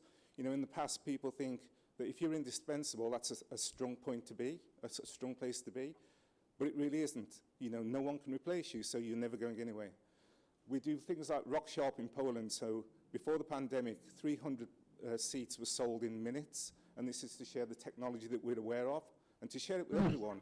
because people who benefit come to us. And I think the final thing, so we've done Great Place to Work many years because people like to know that they're in an organisation that matters. And we won in 2017, I think, in Poland, and we're near the top every other year that we've ran it. But I think the final thing is that sometimes people need a change, and sometimes they move on and try something new. But people leave in the right way, and they're always welcome back. And quite often, people that leave us come back and join us again and bring the experience that they've learnt somewhere else, and everyone benefits. Thanks very much. I have a question to Bob. Michael, actually, it's Bob now, actually, so that's Yeah. the time. I was going to say, actually, to the last point, it's not easy. You know, IT resources live out in the field and they live out there on their own quite often. So getting that element of ownership is something that companies really have to work, you know, very hard on. So making sure we have one-to-one setup in place, they feel like they're part and parcel of the organisation, but also, you know, disseminating goal trees, you know, what the company is trying to drive, having town hall meetings on a regular basis, communicating where they're going, where we're going in terms of development, how we're delivering against that, so everyone understands a common goal, and you get some, you know, a lot more buy-in from employees. But you do have to work very hard at it, especially with remote workforces. Sorry, Michael, go ahead. Let me ask you, Bob, right along, about the perception that British tech buyers have when you're talking to them in the sales environment in the UK. What is the perception among the typical British tech buyer of Polish tech? Is it something that is generally unknown, or is there already a reputation being built up for quality and price and delivery? Or is it something that you have to explain from scratch? No, it's definitely well established, and it has been for the last 2 years, I'd say. Buyers look at the Polish resources that we have and go, right, they think about this. There's two things that a customer wants for a project to be successful. The first is solid, concrete delivery. You know, that goes without saying. There's ways in which, you know, you can drive that. Then there's elements of innovation. So, you know, in sales particularly, you know, when we're demoing software, you want to do something innovative. It's like working with Microsoft with HoloLens Labs, you know, the HoloLens goggles that you use, you know, trying to introduce that tech into organisations. So I think it's fair to say that when I'm talking now with clients, and Eva, our local representative here in the UK, will back this up, you know, two things: give me solid delivery, make sure you've got a skill set in there, and then give me something that's a bit of a game changer. And, you know, from what I've seen for the last 7 years working with Polish tech, that innovation is really quite critical. And there's a sense of pride again in their ability. I think the technical skill sets are very high within Poland. I think that is actually recognised very well. Okay, well, I think that's it. We're now at 12 o'clock, but I would just like to ask both Chris Jones and Andrew Inglefinch for a final word just to wrap up this session, wrap up this panel. So either Chris or Andrew, can you please pick up the mic, and just if there's anything else you'd like to add, please do. Yeah, I think one point I'd probably say, emphasised earlier how our growth has been an expertise-led strategy for the whole company. I was very interested in the earlier presentation about some of the financial differentials between Poland and other locations. In my experience, actually, it's been slightly less. Typically, we think that the fully loaded cost for an employee in the company is around about 30% cheaper than the UK. But I think that's a really good thing to echo all of the comments across the whole panel for the quality of delivery. And the last year and a half has really forced that. We work with banks, and a year and a half ago, pre-pandemic, we would struggle to get that integration of mixed location delivery teams. But that's kind of forced the issue to the extent now it's absolutely seamless across internal and client environments. And I think that's the message I'd probably finish, that in my experience of integrating the team, it's been an enjoyable experience. I'd just like to take that one step further, Andrew. Very interesting what you said about that 30% differential. Given the costs of living between the UK and Poland, if you're earning 30% less in Poland than you would be, say, in London, your quality of life is going to be much better than if you were living in London. You know, in Warsaw, you could buy a nice big house in the suburbs for the same price as a bedsit in West Ruislip. Yeah, absolutely. I think I'm talking about the cost to the company, so the salary plus other costs. But absolutely, I think the cost of living in Poland is less than the UK, and yeah, that I guess it's I'm perhaps at the top end talking about the Warsaw market specifically. Mm-hmm. Okay, thanks, Chris. Final word from you before we wrap up. I suppose if we just step back a little bit and look at the wider ecosystem within which the IT services industry sits, when we look at Poland and the degree of innovation, and obviously we see it from the payments point of view, that exists within the Polish market, it's definitely in the top 2 or 3 sources or places of innovation in Europe, and one of the kind of global players in terms of moving towards contactless. I was very pleased to see in Lukasz's presentation that one defines innovation through payments, which is obviously very flattering to our industry. But some of the stats that he quoted around the day-to-day life that people have, right? This isn't something where IT and engineering expertise lives in isolation from the way in which people live day-to-day, right? They are using their mobiles to interact with all of those trillions of apps that are out there. They're using innovative mobile payments and contactless, and it's not just about the fact that it's cheaper. Actually, these people have experiences, day-to-day which are globally leading, right? And they bring those experiences, whether it's into drivetrain development or whatever it may be. I think it's very important, and perhaps in contrast to some other countries where the IT market may be well developed, but again it's in isolation, right? The day-to-day life in other offshore centres is very different from the one that we live here in the UK or in the US or wherever it may be. So I would sort of emphasise the fact that the Polish market is, from a wider innovation perspective, a great place to experiment with new technologies. Customers more widely are interested in adopting it. It's not just the IT market operating in isolation. I must say that you're absolutely right there on payments, that in certain areas Poland is advanced ahead of the UK in terms of things like public transport, ticketing. So it's good to hear that these advances are benefiting society and not just the IT sector. So I think that at this stage we're now ready for our first break.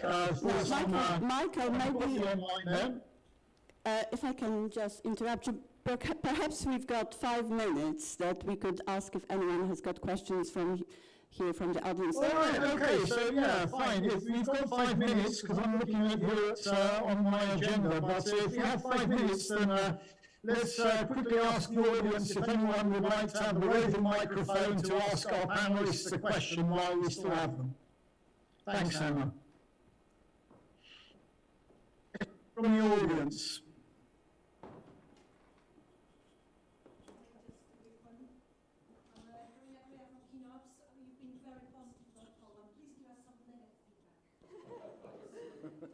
Just a tiny bit of a negative feedback, please. Hi, it's Andrew here. So I won't be too negative because there are a lot of pluses, okay? I think for me, culture can be a bit prickly sometimes. I think in Poland, my dear Polish friends and colleagues, they like straight talking answers, yes, no.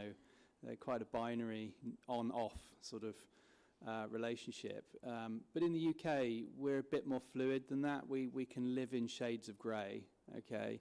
And sometimes when we answer a question, we don't answer it as precisely as perhaps our Polish colleagues would like us to.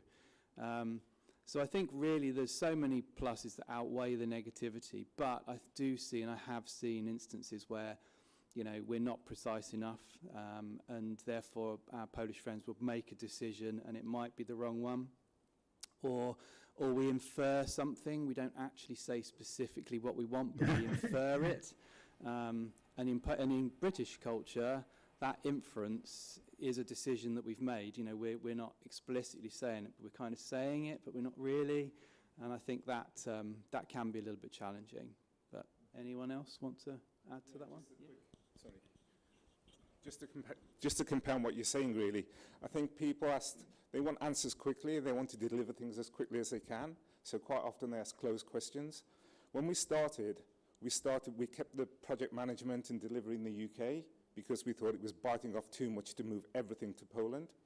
And, you know, you leave a gap somewhere. So either the project managers are closer to the customers or closer to the teams, and it's which one do you choose? But little by little, you know, our people in Poland said, we'd love to do that. We'd love to engage with the customers.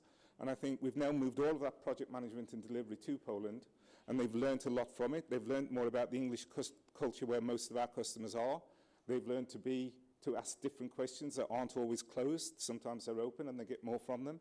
So I think it's absolutely right, but it's also our responsibility to make sure that is addressed and that we make that better over time. And the way to do that is to get Polish people talking directly with our customers and not hiding them away.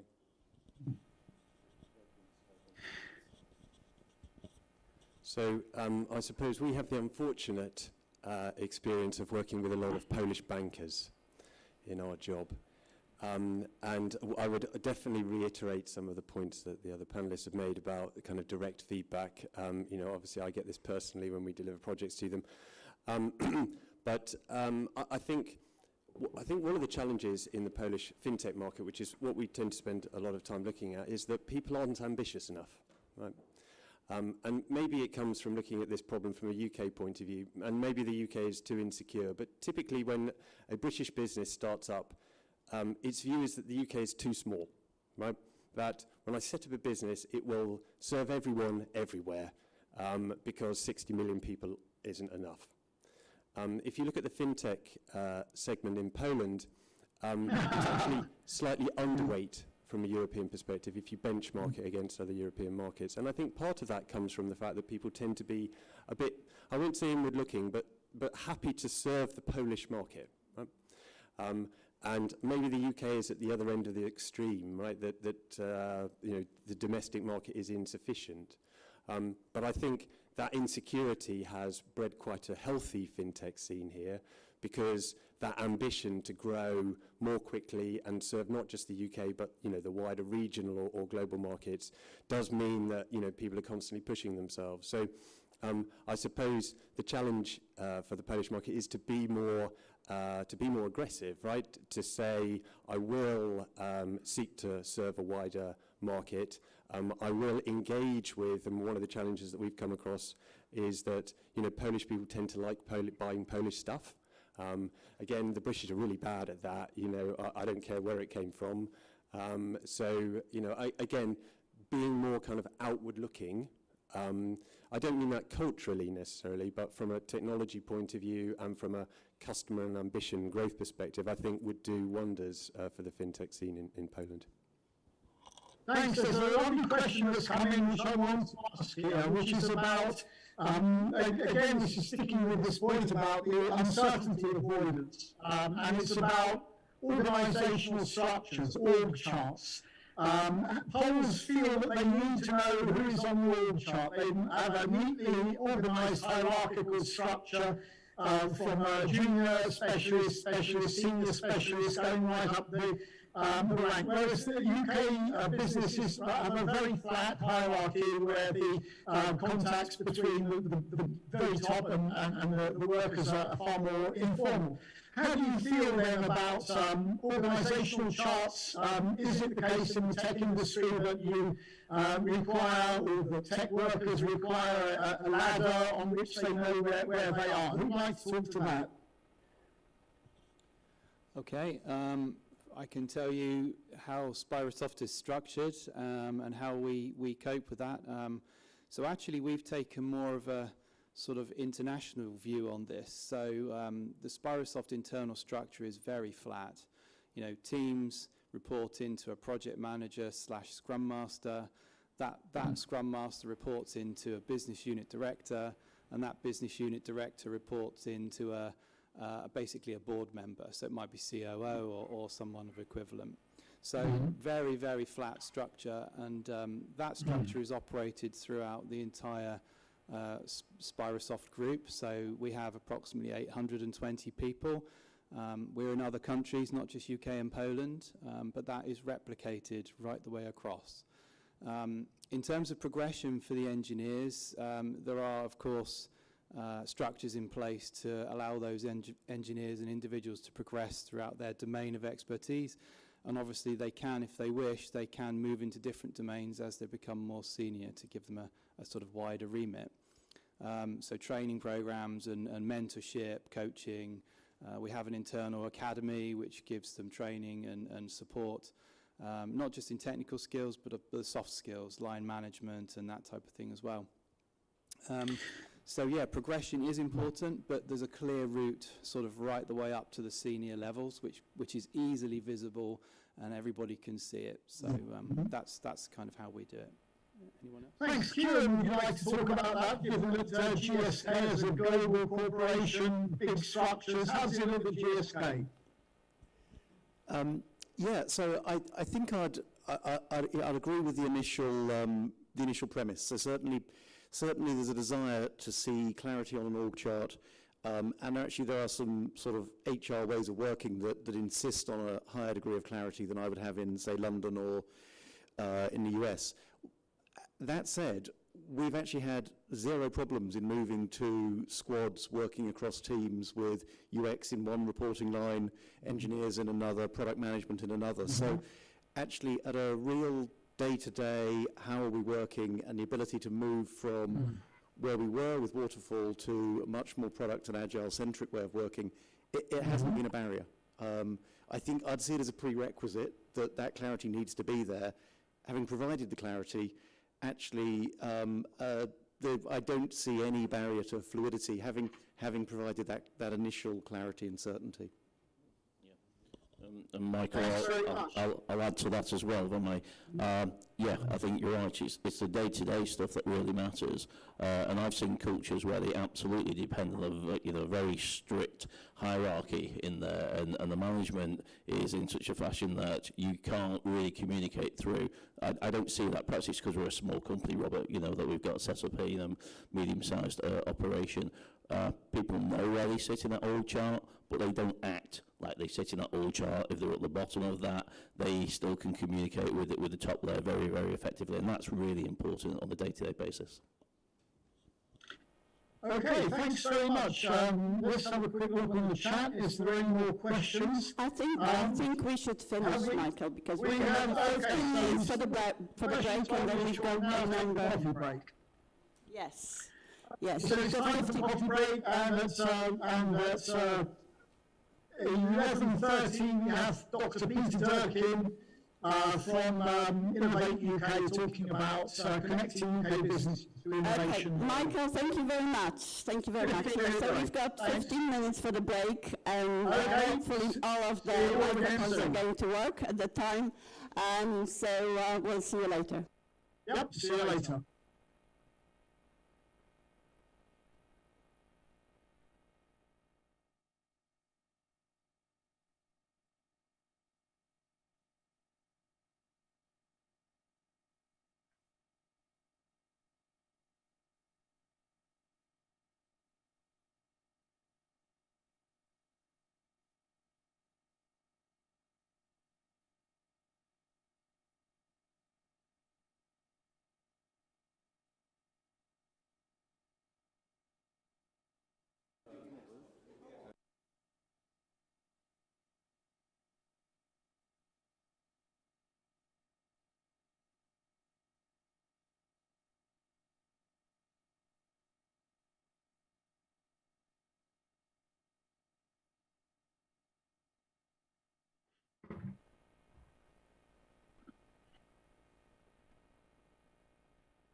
Okay.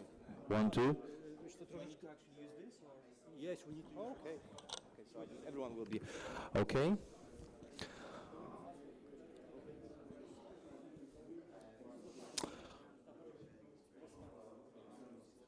Yes, fantastic. So yeah, welcome to our viewers. I believe we had actually at some point 50 people watching us from YouTube. Many of them connected via our Slack channel. So first of all, apologies for these who couldn't, like our technical problems with microphones.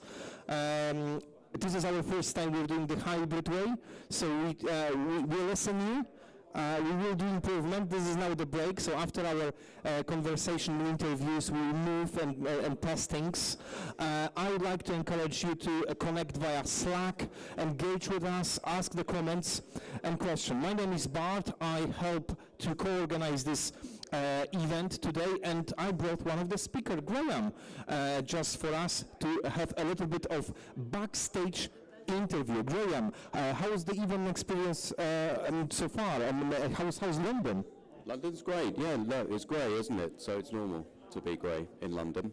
But the event's really good, interesting, few technical glitches, but yeah, it's going good. I think it's really interesting to get the conversations going. There's a lot of similarities and a lot of common themes that we're sharing, certainly about culture, certainly about work ethic, certainly about educational backgrounds, and I wish I could go into a bit more detail on my slides about why it's really important to outsource to Poland, because it's kind of seen as the middle ground and not, you know, generally companies that outsource to India, the Philippines or whatever, it's not a place to outsource everything. It's not a cheap alternative to outsource everything to Poland.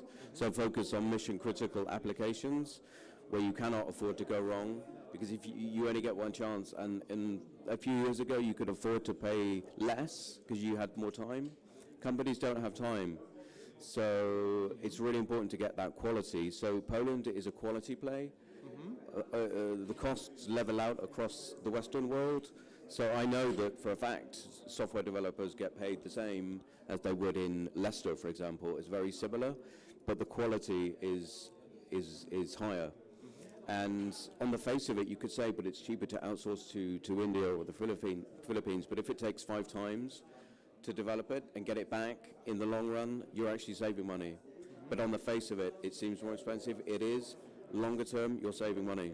So what you're saying is that the price war is not there. It's more quality. It's more access to talent, people. So my question is. Poznan, you mentioned, and I think it was mentioned twice, is on everyone is talking about the Poznan. I'm from Opole, so it's not my place where I born.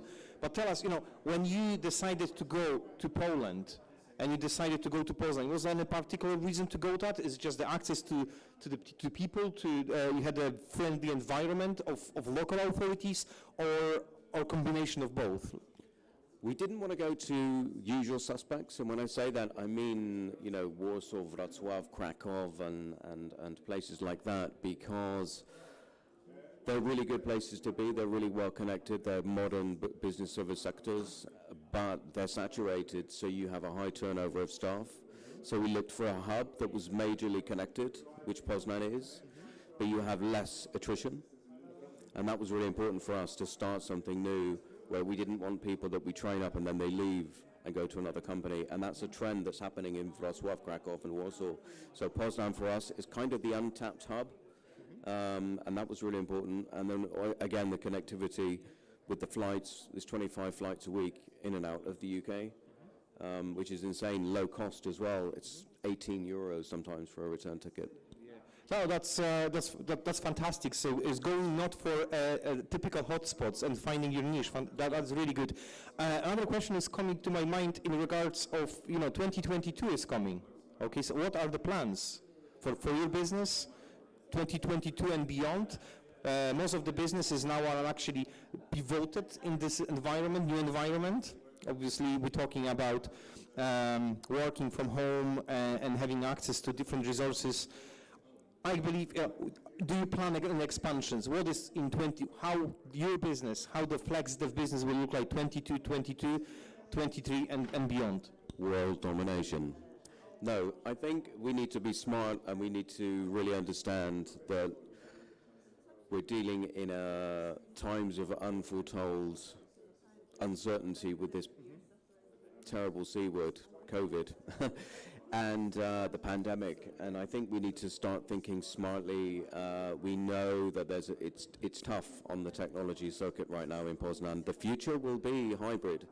That's something that will stay. Not everyone will come back to the office as they did before, so that will come back. So it's how do you connect with them outside of the work? If they come in once a week, only if they have to, how do you connect with them so they feel part of the brand for which they work? Because if they're not in the office every day, you're going to lose the sense of identity and the belonging and the small talk, which Polish people don't really like, actually is quite valuable, because when you're having that meaningless cup of coffee, you can hear sound bites and nuggets of information, projects derailing, various things like that. So small talk is actually important at the end of the day when you're having that cup of coffee. How do we reach them above and beyond 2022?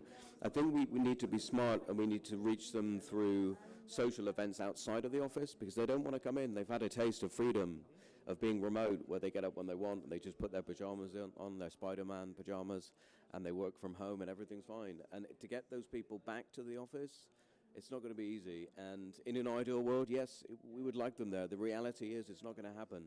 So we need to accommodate that. We also need to diversify, and I think setting up hubs to attract talent is something that we need to look at and be conscious of, because it's tough, as I said, on the technology front, especially in Poland, not just Poznan, everywhere, because of people paying ridiculous amounts of money and people swapping jobs for money. You need to go where the talent is. So I think setting up remote hubs, not necessarily in Poland, but they still report to Poland, and you still own them from an employee perspective, but diversifying locations and having hubs for, say, 10 people, and then you employ, and then they go.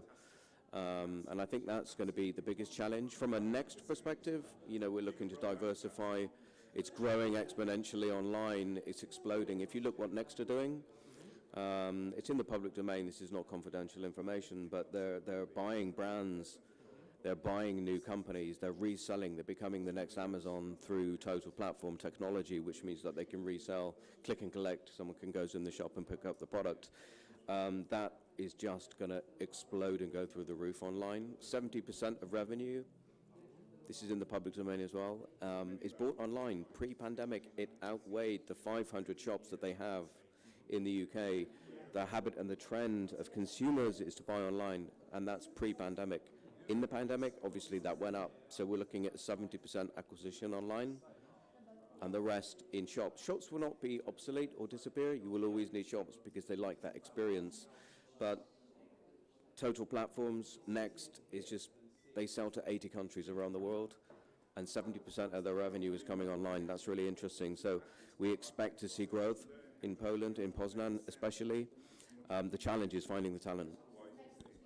Graham, fantastic. Thank you very much. And I hope that kind of events is just the beginning of something that we can build to build awareness and bring more people to actually drive our business and economies forward. Enjoy your coffee. I won't keep you along now, but enjoy your networking. I will stay with the audience with another few interviews.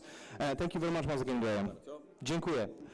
Okay, thank you very much. So we have another interview. I hope you can all hear me well. Once again, guys, if you could just, I'll just look at the Slack to see what is actually going on, and if you can tell me whether you can hear me good, that would be fantastic. I can hear lots of comments there. Well, by the way, there are a number of networking channels there, so this is the number of channels including networking. So the way to use the Slack, and we are now using this for the first time, is that if you would like to network with others, please go to the networking channels. At the moment there is 78 members. There is also an agenda channel with all live stream links and program. And then you have resources channel. So there is a link to Dropbox. We're gonna update that link in later on. There are a few presentations already there. And finally, you've got a help channel. Feel free to ask the questions if you're lost. So let me move on and find another speaker. Okay. Marta Kempa is with us. Marta, how was the event so far? Oh, it's a real pleasure to be here and finally meet with people here. It's not only online event like we are used to last time, so it's a great pleasure and thank you for inviting. And you came from Poland. What part of Poland? That's correct. I'm from Kraków, but I represent the association that is spread all across Polish country, so I can say I'm representing all of the companies. Actually, it's very interesting. So we've been learned out of number of presentations that there are lots of software developers. As far as I remember, something like 60 or 70% of all work is about software development, and you work with many. Can you tell us a little bit more about your association in Poland? Sure, yeah. The software development is like one of the core of the ITC market in Poland, and SODA is an association of 160 companies. We do have panelists here from one of these companies like Tenderhat and Spirosoft and Objectivity, and we have almost 30,000 people working for these companies, so it's like a big part of the software developers are working already in our association. And what we do, which is not very common in Poland, is the integration of the market. We don't have actually another kind of association of this type in Poland, so it's the integration instead of being just the concurrence. So you as an association, how you can help? How you can help British business to actually in Poland? What we can do is we are like a hub, so any client that have its personal requirements can come to us, and we are happy to help to find the most suitable technology, the most suitable companies that will acquire these requirements. So we can be like a hub to help among all the technologies, all the industries, because with this number of companies we can fill out all the needs of the clients. And so you're based in Kraków, so is it that you've got to use any office, any space that people can actually come when they visit Kraków, or you've got to spread this out? Yeah, sure, it's any way possible, because yes, I'm based in Kraków, but our team from association is also in Warsaw, Katowice and Wrocław, and we also can organize any meetings in the headquarters of all our companies, so it's really very easy to meet any of our representatives all across the country. Marta, thank you very much. Enjoy the coffee. There is a couple of minutes left downstairs. Nice coffee downstairs. Marta, Slack channel, feel free to leave your contact details and follow up on the conversation. Marta, thank you very much. Thanks a lot. Okay.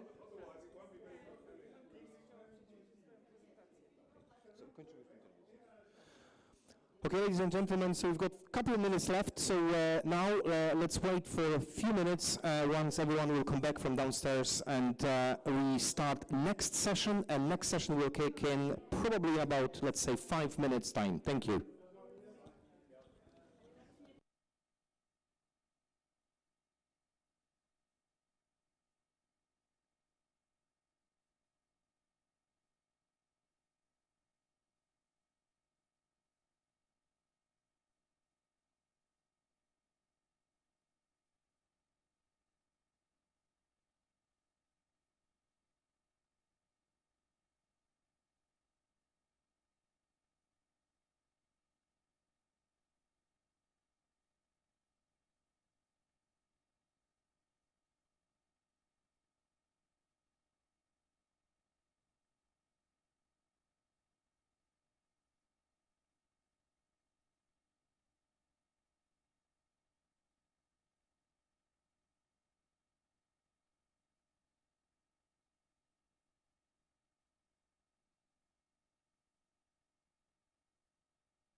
Okay, let's start the second part of our conference today, and we've got two presentations in person, which might be actually very interesting.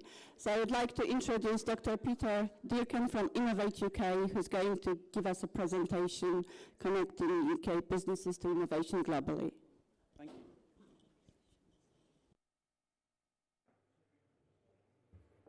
Dzień dobry, everybody. Good morning.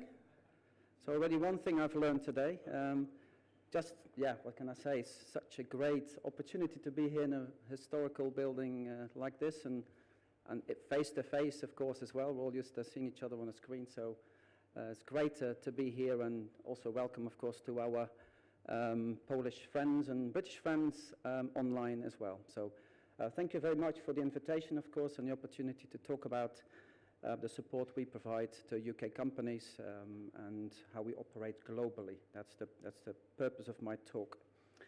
So my name is Peter Durkin. I used to work in industry in Johnson Matthey and Oxford Instruments, so I know what it's like to think of the bottom line, so to speak. But I joined Innovate UK back in 2007, so I've seen it grow from basically a startup, a government startup, to the kind of big organization it is now. And I'll try and talk a little bit about Innovate UK, what we do, and then try and give you some practical hints and pointers to where to find support. There's a huge amount of government help for companies out there, not just UK companies, but Polish companies, around international collaboration, around innovation.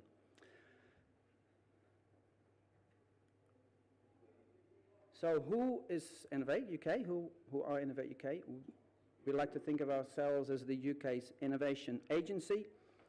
We are part of UK Research and Innovation. That was brought about in 2018 when the research funders and the commercialization funders were all put into one big organization. And we exist, we're paid for by the taxpayer. Our sponsor department is the business department. And we exist to help UK companies, or the UK as a whole, become more productive, become more economically successful, and driving new and helping companies drive new ideas into the market. So from concept to commercialization. What we are not about, and this is what I point to my colleague Chris here, who is from the Department for International Trade, we're not about direct sales. So all the stuff we do obviously ultimately needs to result in sales and exports and investment, all that sort of good stuff. But we're that kind of pipeline, the step before that, that's what we do. Somebody at panel mentioned game changers. I think that's a perfect term. That's what we are all about. So we live in challenging times, obviously, absolutely. But on the other hand, we also live in incredibly exciting times. If you see the amount of and number of technologies that are being developed globally, it's absolutely mind-boggling. So I'm more of a generalist. I'm no IT expert at all. But the beauty of my job is I can see what's out there in the marketplace around green hydrogen. I'm working with Australia quite a bit, where they're planting lots of solar panels in the desert. They're generating green hydrogen, which is then used to same time, these solar panels generate electricity. There's a big cable being built between Australia, Northern Australia and Asia. Last week I was in Washington, and we're talking about antimicrobial resistance and some of the new technologies that are there to solve that challenge. So yeah, incredibly interesting times, and Innovate UK really exists to help UK companies become successful by bringing those products to market, those technologies to market. And we do that by connecting and funding. So if you take anything away from today, that's basically what we do. We connect companies with academics or with other businesses, overseas as well, of course, and then we provide a lot of funding as well.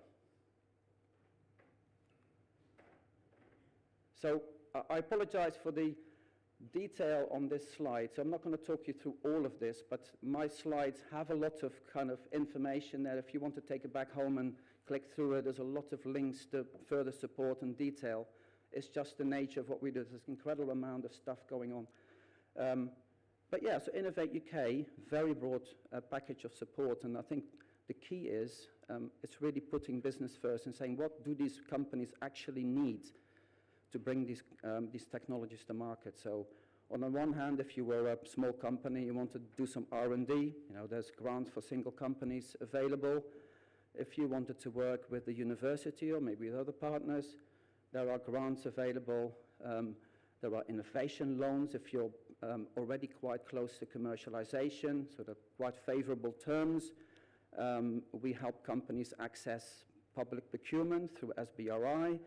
We have processes in place to match you as businesses with private investors. We do a lot of advice around IP, around access to funding, et cetera, et cetera. The middle bit there, Catapult Centers. Have you heard of anybody? Catapult Centers, have you heard of that? Okay, fantastic. So they are really designed to fill that gap where companies struggle to access equipment and expertise in a number of these new technologies, whether it's manufacturing or digital. Then we do a lot of knowledge transfer as well, it was mentioned before, just bringing people together.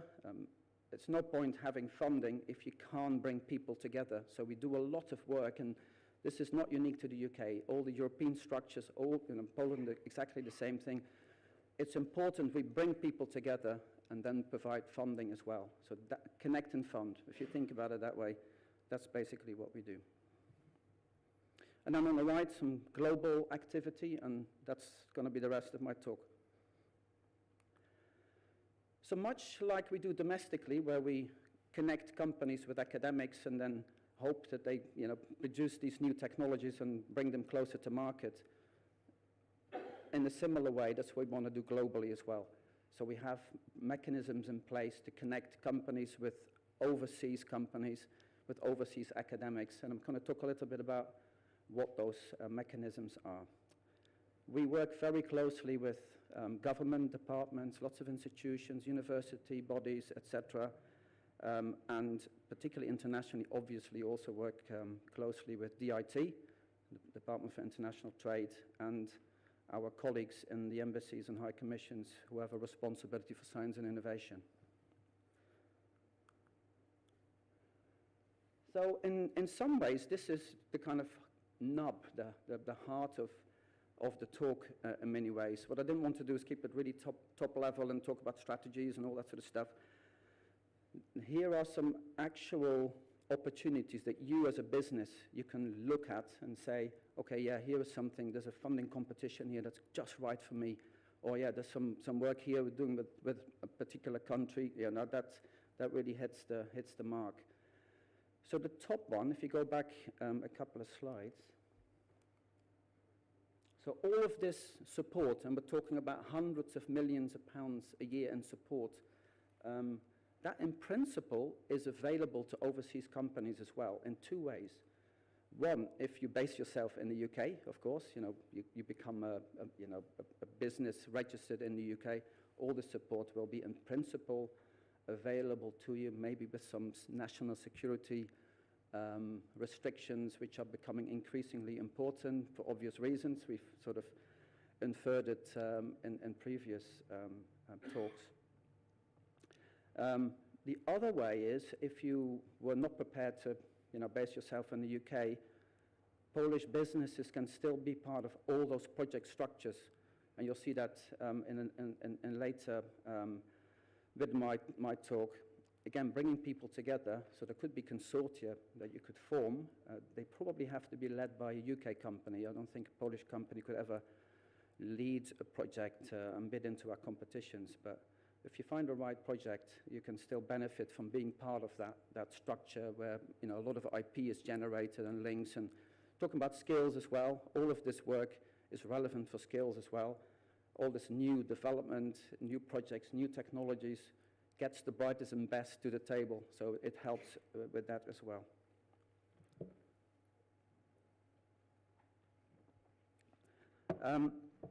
We also recognize that in some cases, for example, the US and Canada, Japan, China, these are big countries. a big opportunity. So we need to, as an Innovate UK, as a UK government, we need to maybe work extra hard to put some really good targeted strategic partnerships in place with those countries. And I'll talk a bit about how we do that in a minute. And then one of the, maybe last, but certainly not least, this is maybe the most important thing to take away. The UK, despite leaving the EU, has decided to associate with Horizon Europe, or Horizon 2020 as it was, framework program. I've got a lot of slides on it later on. And that's a very, very important decision. There's a lot of money going into that program. The UK alone will put £1 billion into that whole structure. Then government to government, collaboration around research and innovation. It's not easy. Every country has different structures and different ways of working, different cultures. So Eureka, which was set up in 1985, is designed to make that kind of collaboration a lot easier. And then sometimes we have open competitions, such as our recent feasibility call, but they're quite far and few between. So Eureka, as I said before, it's really a framework that allows countries to work together around research and innovation, and there's a number of pillars there. I'm not going to go into a lot of detail. I think what is more important maybe is Innovate UK are they're holding the flag for Eureka in the UK. In Poland, sorry, I'm not really keeping up, am I? In Poland, it's the NCBR. It was mentioned by Łukasz, I think, earlier. So they hold the flag for Polish businesses, and you can click on that link and then you can find out what opportunities there are within Eureka on that website. I talked about strategic partnerships, so we're working hard to create closer links with US, Canada, a number of really big countries, and really all of this stuff on the screen is designed to allow people to move about. So we send experts and businesses to these countries, and then we invite businesses and academics to come to the UK. So we basically get a very vibrant type of relationship. Will then hopefully build up into some sort of bilateral or multilateral R&D funding program. So how these things tend to work is that usually around a certain topic, whatever it is, agri-tech with Canada is a good example. The UK funds the UK companies, Canadians fund the Canadian companies. And again, it's about bringing people together in events and workshops so that they can talk and network and say, yeah, we've got something in common. Why don't we do something together? And hang on, here's a pot of money that we can do that with. So that's the general approach. So we've got our normal competition, so they're open to overseas businesses if you base yourself in the UK, or you could become part of those structures. That's one mechanism. We've got Eureka, I mentioned that. And we've got a number of targeted interventions with some strategic partners. So those are the top three that I've spoken earlier about. The rest of my talk is really all focused on the European Framework Programme. And as I said before, we've left the UK while we're talking about the EU programme. Well, as part of the Trade and Cooperation Agreement that was signed in January and ratified in May, I think it was, and there was an agreement reached between both parties that the UK would associate with Horizon Europe with this £95.5 billion programme. So that was agreed. That hasn't been completely signed off yet. That's still being done, but UK companies can now bid into all of these competitions. I think that's a very, very important point to make. And we are really, really looking forward to this being fully signed off. There's no reason really why this is taking so long. It's holding up collaborations between businesses on both sides. And yes, it's a bit regrettable that it's taking so long. The thing to take away is, this is a very, very important program, and please have a look. I'm going to talk you through some of the opportunities now. So as I said, UK association, basically, there's a lot of detail, but the thing to take away is it's just like the UK is a full member of this program, And it's not unique to the UK. There's other countries, Israel most notably, but also Switzerland, Norway, and Turkey. They are also already associated and fully signed up to this program. So as I said, there's no reason why the UK, that agreement cannot be reached anytime soon.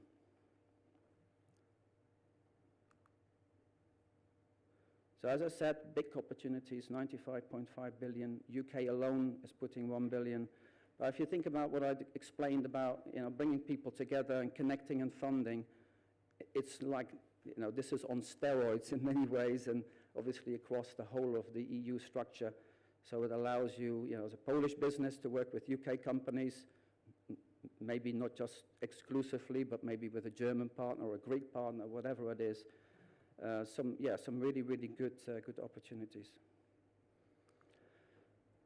The previous program, there's some big numbers here. The UK actually punched above its weight. They basically took out more than it put in, and we're certainly hoping that will be the case with Horizon Europe. But these are big numbers. It's a very, very important international collaboration program. So the Horizon Europe structure, again, don't worry too much about the detail. I think what's most important is the middle pillar. The left pillar is around science. The right one is more about structures and ecosystems. The middle one is really about money to do stuff, if I can simply call it that. And there's a number of, I think they're called, what are they called? I think it's on the next slide, if I can see it. Yeah, so the distribution of that funding, relevant to this particular audience, obviously digital, industry, space, but IT really proliferates across all of these sectors anyway, although there is a very specific program around digital, which I will mention now. So yeah, they're called destinations. So in this digital space, so I'm just going to read them out. So climate neutral, resilient industry, so increased autonomy, world-leading data, computing technologies, digital emerging technologies around the Green Deal, space-based infrastructures, and human-centric and ethical development of digital industrial technologies. Quite a mouthful, but yeah, there's lots of activity there, and hopefully that rings a bell with you as a business, both in Poland and the UK. Within that cluster 4, so you've got industry, digital, and space. I'm not going to read all of this out, but please read through it. If any of this is relevant to your business, you think, hang on, this just hits the bill for me. The people to connect with are the NCPs, so the national contact points. So these are actual people that we employ, and in Poland it's no different. The Polish government will employ NCPs as well, and that task is really to help companies access this money and this support. It really is as simple as that. So if you're in the UK, I've got details there. Get in touch with these people, and they can really point you in the right direction. There's regular calls and programs, so it's not like I'll have a look now and then it's the same, going forward. You have to keep refreshing, and you need to keep looking what's out there for you. So there are some eligibility criteria, of course, and again, I'm not going to talk you through all of this, but there are some rules. As we're spending taxpayers' money, of course, there are rules around that. Not keeping up that one. And yeah, some funding rates there as well. Some activities funded up to 100%, so there's some really good opportunities there. And what benefits do you get out of it? The additional funding on top of Innovate UK schemes, of course, or Polish schemes for that matter, domestic schemes. Some of them are up to 100%. You don't have to provide any match funding or very little match funding. Of course, it increases your global footprint. It helps with skills, as we said before. Helps you find new domestic and international partners and customers. It's that step onto the road to commercialization internationally. And also really important, we talked about some of the challenges around, COP26, for example, last week.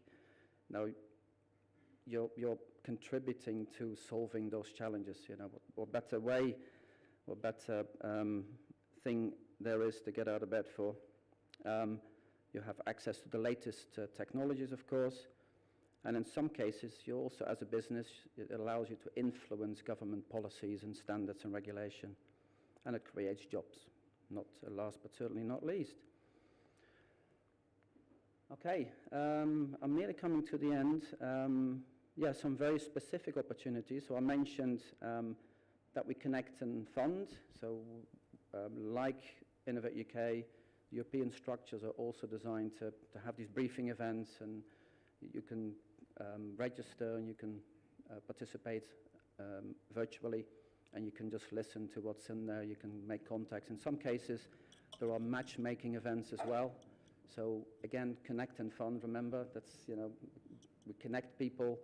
Hopefully they have some really interesting things in common, and then, that's how these projects are formed with the money, and then off they go and do all this wonderful stuff.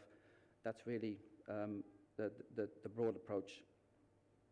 So there's some very specific examples there that are coming up, but they will keep coming up. So this is not the last opportunity. This program lasts 7 years, so it's not like it's going to go away anytime soon, but the priorities will change as time progresses, obviously, to keep up with market development. As I said, NCP is really, really important. The details are there. These are people, they will be delighted to talk to you, and they can probably bore you for hours with everything that's available. There's just a lot going on. And again, some further background information, some hints and tips if you want to know more. There are information days. There are the support, because in many cases we find out with Innovate UK as well, small companies struggle to access this stuff. It can come across quite bureaucratic. But there is help out there. There are even people that will write proposals for you. It's up to you whether you want to take that up, but there are also workshops around, putting your best case forward as a business, how to find partners, how to think about IP, all of that really good stuff. And this is I think my last slide. There's further support. I mentioned it in one of the earlier slides around our network, our KTN. They're available for support, and they can help with that connect function, if you like. Similarly, Innovate UK Edge, there are advisors on the ground in the UK.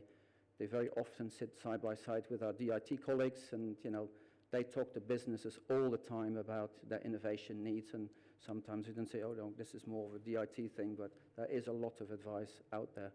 And I hope this presentation gives you a flavor for all the help and the support that's out there, but also some practical pointers where to go next and where to go find the help that you need, if that's what you need. Thank you, Peter. That's it from my perspective. I hope that was useful.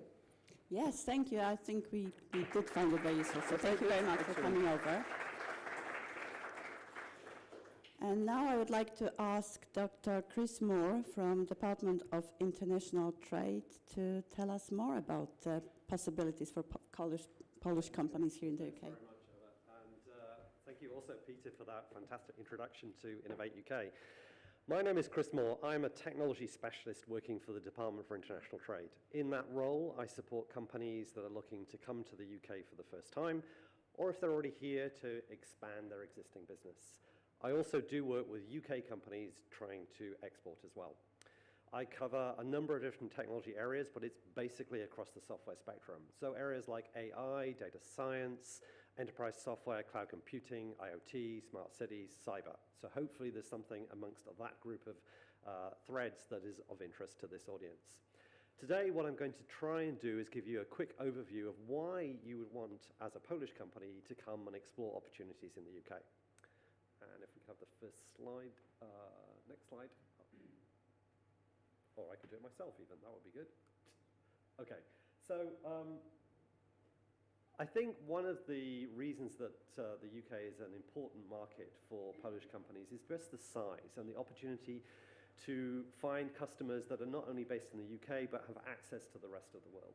So you can see all these statistics, big population, very digital economy, but also, thank you, also it is a very strong environment for raising funding. Now, as an early stage company, you will be very interested in opportunities to raise funding to drive your business. But the UK is the strongest environment for VC across the whole of the European region, and in particular has more VC funding than France and Germany put together. Beyond that, we have a culture which supports tech companies to scale and to be successful internationally. And part of that is because there is a number of support mechanisms, which I'll cover a little bit later in the presentation, but also we've got track record of mentorship and experience of taking companies through that process to create unicorns and also to go through IPO. And all of this is based on a very strong technical heritage, as you can see from the stats on the screen. Now, we can't escape the fact that over the last 20 months, we have not been living in a normal environment at all. And COVID has presented both challenges, but also some opportunities. And I should say, I'm really pleased to be here in person talking to you, because this is the first time I've done this for quite a long time. But COVID has had an impact on all businesses, driving business to be online. So if you're selling any products or services, you have had to make that move to online. This presents lots of opportunities in terms of some of the technologies that are of interest. So user experience, user interface, education, fintech, all of those have grown very significantly. But beyond that, we have seen that that comes with some challenges. And you can see from the stats on the right-hand side that there's been a surge in cybersecurity threats. So this means for software companies, for tech companies that are providing solutions in this area, then they have also seen a surge in their business. So in areas like identity management and cloud infrastructure as well. Now, I wanted to just give you a few examples from the tech sector about why the UK is significant. There isn't time to go through every single subsector, so I just picked a few that might be relevant to this audience as an indication. So arguably, artificial intelligence is the most exciting thing in technology right now. And the UK recently announced a national AI strategy. You can read all of the detail about that online, but this comes on the back of a AI sector deal that was announced back in 2018, which put more than, well, around £1 billion of new investment into the sector. And why is this important? Because there is no sector that is going to escape the impact of AI. But also the UK is a fantastic environment for growing your AI business. We have more than 1,300 separate early stage companies, but huge opportunities for collaboration, partnership, and funding. So here are some of the key statistics. I'll leave you to absorb that, but a lot of also reference material which gives you a lot more detail. Now, the other example I wanted to take was less to do with technology and more to do with application space, and many, many companies come to the UK because they are interested in the financial services sector, to apply technology to that sector. And in particular, you can see the value to the UK economy. It's a huge employer as well, but in addition, of that investment from VCs, a large percentage, so that's nearly a third of the funding raised in 2020 goes into fintech. So you can see how significant that is for the UK. Now, as an early stage company, you might say, well, of course I'll come to the UK for customers, but how can I get the support? Well, there are a whole string of accelerators and innovation centers, incubators that come from the private sector, so such as Barclays Rise, but also the environment here from a regulatory point of view is much easier to navigate than in some other markets. And we have initiatives like the FCA Sandbox, so the Financial Conduct Authority's, if you like, environment to try out new ideas. And this has been a very successful program over 6, 7, 8 years. And also initiatives like the FinTech Alliance that help you find opportunities and partners. Now, if you're coming to the UK for the first time, you might say, well, of course I should set up in London. But actually, the UK has many digital clusters across the whole country. So you can see here in this map, there are more than 30 of these. So other cities all have their own strengths. So for instance, Edinburgh for AI. Leeds, we are just about to announce a new proposition for Leeds as a centre for data science and AI. But equally well, if you're interested in smart cities or IoT, you will find a city that matches your requirements. And of course, as you move outside of London, the cost of setup, the cost of operation, the cost of the talent will be less. But suffice to say, we can give you guidance about where in the UK might be the best location for you and your business. And if you're worried about, well, is there going to be any space for me? Everybody's working virtually. Are there any co-working spaces left? Yes, there are. And more than 1,000 separate locations across the UK. Now, I mentioned a few minutes ago about unicorns. I just wanted to come back to that as an indicator of success for software companies.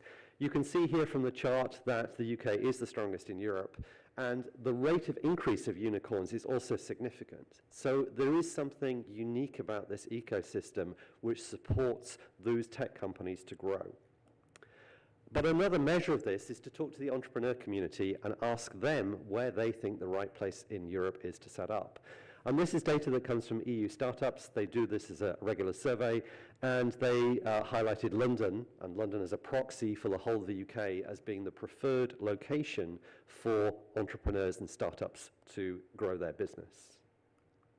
Now, I mentioned before about accelerators, and accelerators are very much that driver for growth for UK early stage companies.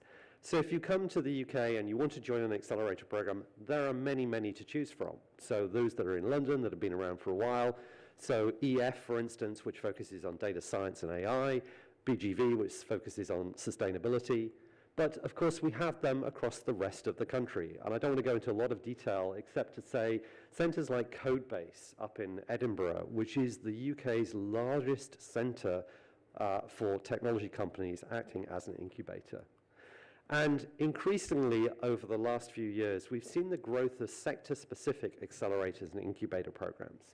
So again, just to give you a flavor, Digital Health London, it explains what it does in the name, but less obvious are BetaDen, which focuses on IoT and 5G and security, and Cylon, which focuses on cybersecurity.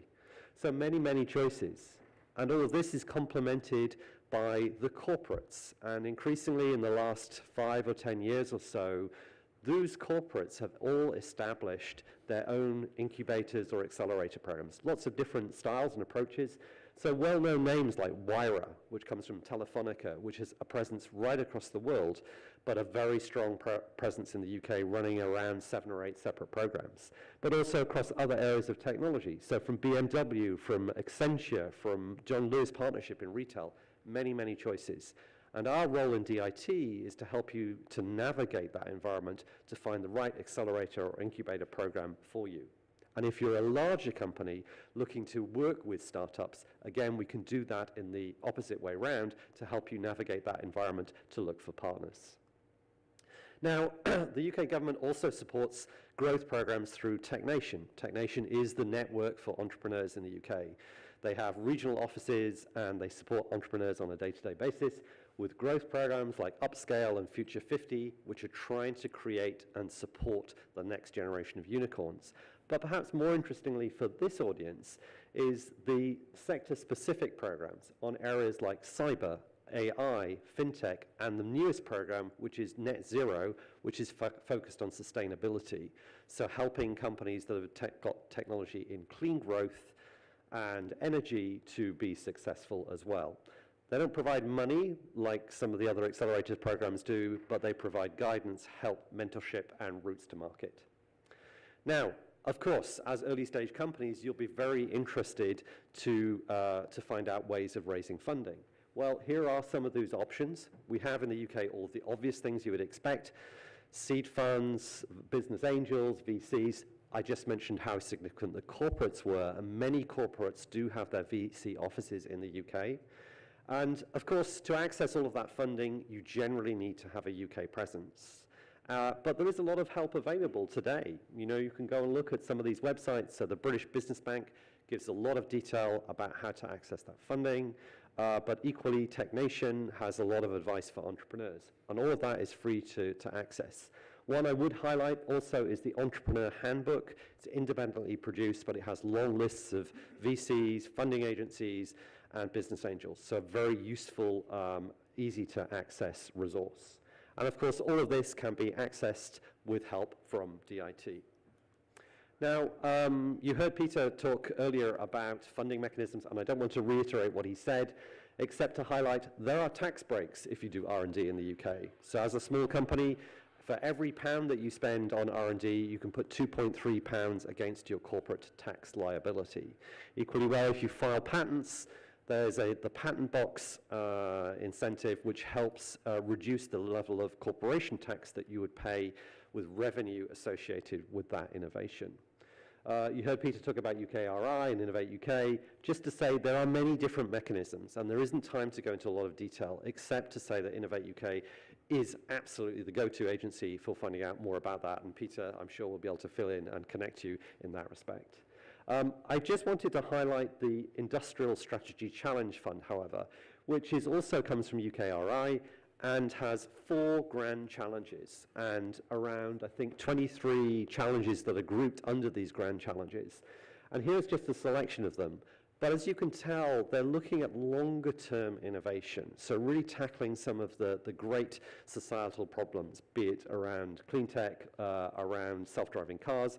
And one of my favorites is actually transforming food production. So as the image shows, applying things like AI and drone technology and computer vision to improve the production of food.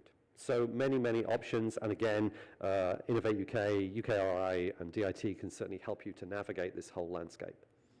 Now, you heard also Peter talk about the catapults in passing. Just to give you just a quick snapshot of how this works in practice for a couple that might be relevant to software companies.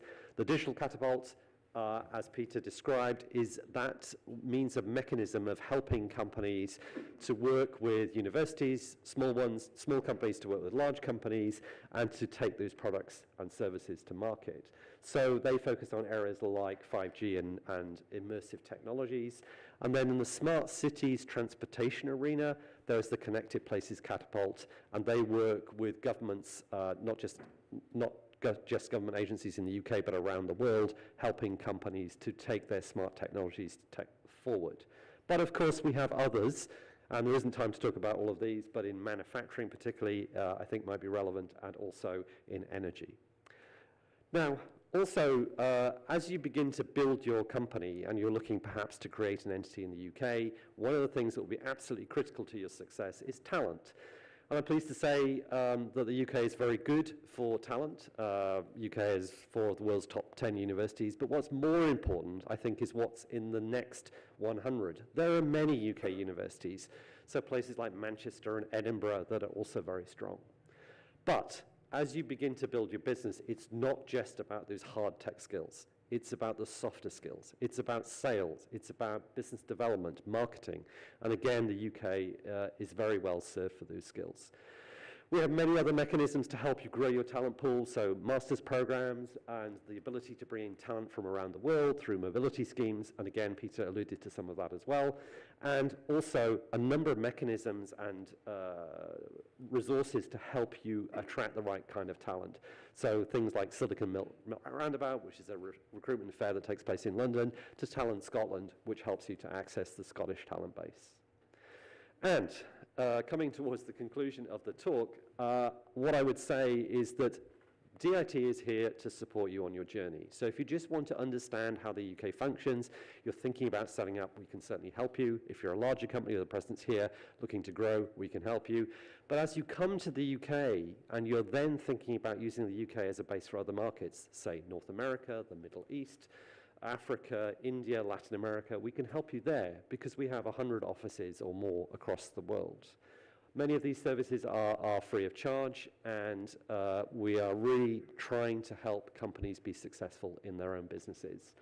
And with that, we can help you to access trade opportunities overseas, be it attending the right kind of trade show like Mobile World Congress, but also specific events and missions targeted to your own sector.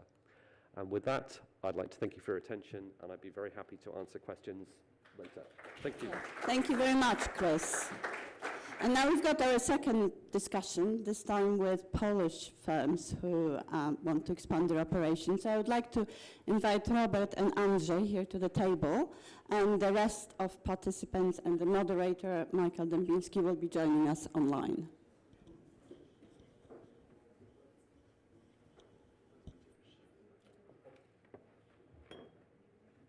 Hello, yes, and we have two more panelists from Poland. We have Wiktor Rybicki from ShopRank, and we have Wojciech Wenzel, yes, is he there? Is Wojciech there? Can't see Wojciech. Anyway, let's, oh yes, there he is. Yeah, Wojciech is connecting, okay. So what I'd like to do is the same as with the first panel, is to ask the panelists to introduce themselves. Usually 30 seconds to talk about your company, what you do, and then we'll launch straight into the questions. So maybe we'll start online with Wiktor, as he's nearest to me on the screen there. Okay, great. I hope you can hear me well. So hello everyone. My name is Wiktor Rybicki, and I'm responsible for European and US partnerships at ShopRank.co, which is a database of e-commerce stores in Europe and in the US and globally. We are actually based in London. We are in London, however we work from Poland oftentimes, as everything is remote these days, and I hope we can have some interesting insights for all of you, all of the guests here during the discussion. Thanks very much. And now maybe we can hear from Wojciech Wenzel from Summit. Hello everyone. Before I will start, Michael, could you please confirm that you can hear me and see me well? I can, thank you. Yes, fine. Okay. Thank you. So, my name is Wojciech Wenzel. I'm founder and CEO of Summit. Our company delivers solutions in IT, mainly in database and business intelligence area. We also have an own development team who produce software for custom software for clients and also our products. Our headquarters is in Poland, in Poznan, but also we have, from 2 years, we also have Summit BI Solutions Ltd in London, where we are selling our services and products. Thank you very much. Now over to our live panelists. Andrzej Wytyczak-Partyka from CodeWave, please. Yes, hello, my name is Andrew Wytyczak-Partyka. I'm the CEO of CodeWave. Can we move back to the camera in the studio, please? Yeah, thanks. Okay. So Andrzej, please, Wytyczak-Partyka, CodeWave. Yes. CodeWave. Okay, so again, I'm Andrew Wytyczak-Partyka. I'm the CEO. Michael, can you hear us? I can hear you now, yes, thanks. Perfect. Okay, so again, I'm Andrzej, or Andrew Wytyczak-Partyka. This will make a strong statement for some of us, I think, for the third time. I'm the CEO of CodeWave. We're a small software house from Wrocław, Poland. We're focused on helping our customers grow their business and scale their business and scale their software along with their business growth. You have a presence, sorry, Andrew, do you have a presence in the UK? Yes, we do. Yes, we do have presence in the UK and the US, although our engineers are based in Poland. Okay, thank you. Robert Strzelski, Tenderhut. Hi, my name is Robert Strzelski. I'm representing Tenderhut. We have 3 divisions. The first is General IT Services. The second is Lab Systems, so we are working for the biggest companies in the world implementing laboratory information management systems. And the third division is the Venture Building, where we are building our products like HoloLens products, Holo4 Labs, Holo4 Med, or the smart building solution like Zorinfero, or excellence platform like GrowUperion. Thank you. Thank you very much. Now, I'd like to jump back to Wiktor, ShopRank. You mentioned that you are headquartered in the UK. Now, this, if we go back to Peter's presentation, where he talked about the benefits of having your global corporate headquarters in the UK.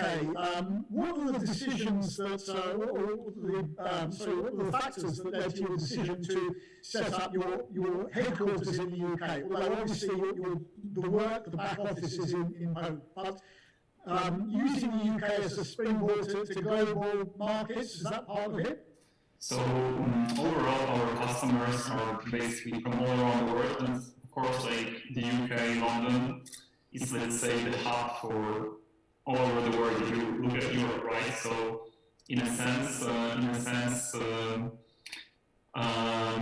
yes, and also, to be honest, administratively and organizationally, in terms of like legal things, it was easier for us in those specific circumstances. So that's something that Chris mentioned about the UK being a particularly good environment for business in terms of the ease of doing business and your interaction with the tax authorities. It's easier to pay tax, it's easier to employ people compared to Poland. Yes, unfortunately, Poland has this problem that the taxes are the other way around. I think that the big firms do not pay them, and the small firms pay too much.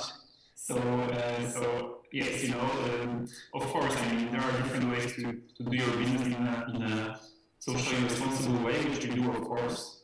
So I think this is that. But if you are in the space of, let's say, technologically advanced business where everything is really like we do not want to waste our time on like administration and other things, because we just want to focus 100% on business, and that's our priority. So this allows us to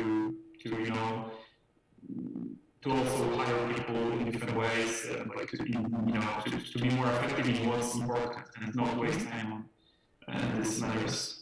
Thank you. Wojciech, you presumably have a similar point of view, there being 1 foot in the UK, 1 foot in Poznan. Yeah, I would like to say that I totally agree with Victor and everything what was said. So if we wanted to scale up our business, we wanted to focus on the core business, not on law or taxes, and UK gave us such opportunity. But I wanted to also underline that we wanted to also be recognized as a serious partner. And if we want to be seen like that by UK clients or US clients, I thought that the UK representative will be very good, and that's why the entity in London. And after 2 years, I can say that it's working very well. Thanks.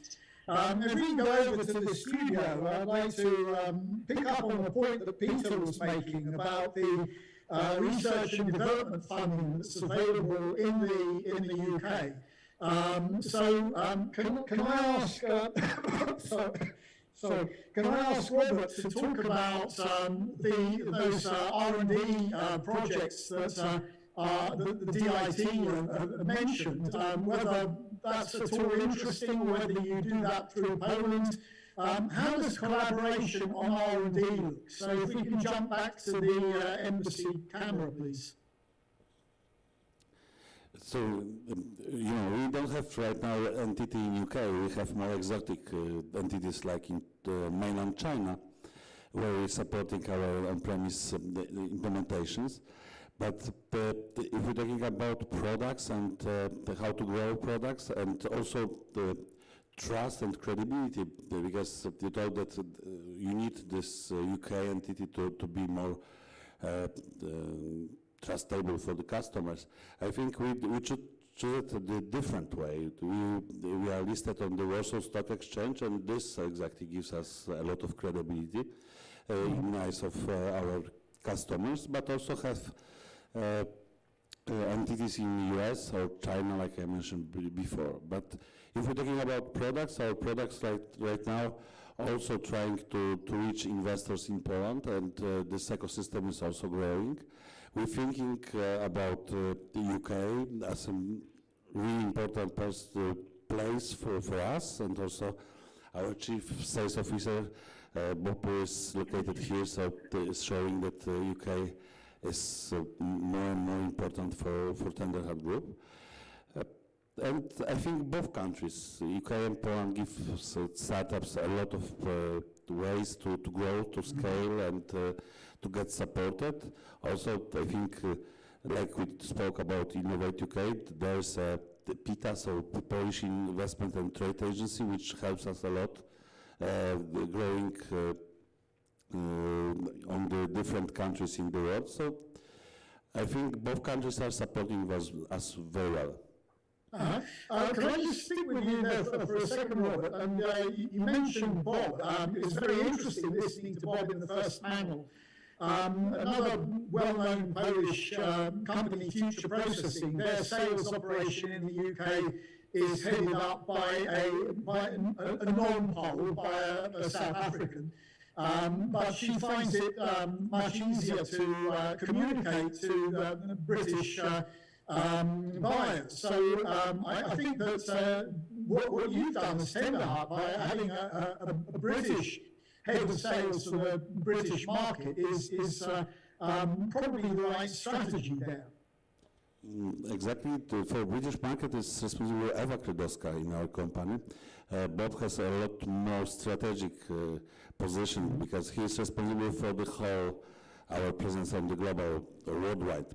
So, yes. So we are talking about also Middle East, Far Asia, where we are present. We are doing a big implementation for Japanese corporations. So, Tenderhut right now has some projects in more than 100 countries around the world. So, we need that's really interesting because that shows who know how to work with the corporations, how to work with the companies, and how to do business globally. I think these skills we are lacking in Poland because we are right now starting our expansion to the world, and if we're talking about UK, they are present on this worldwide scene from centuries.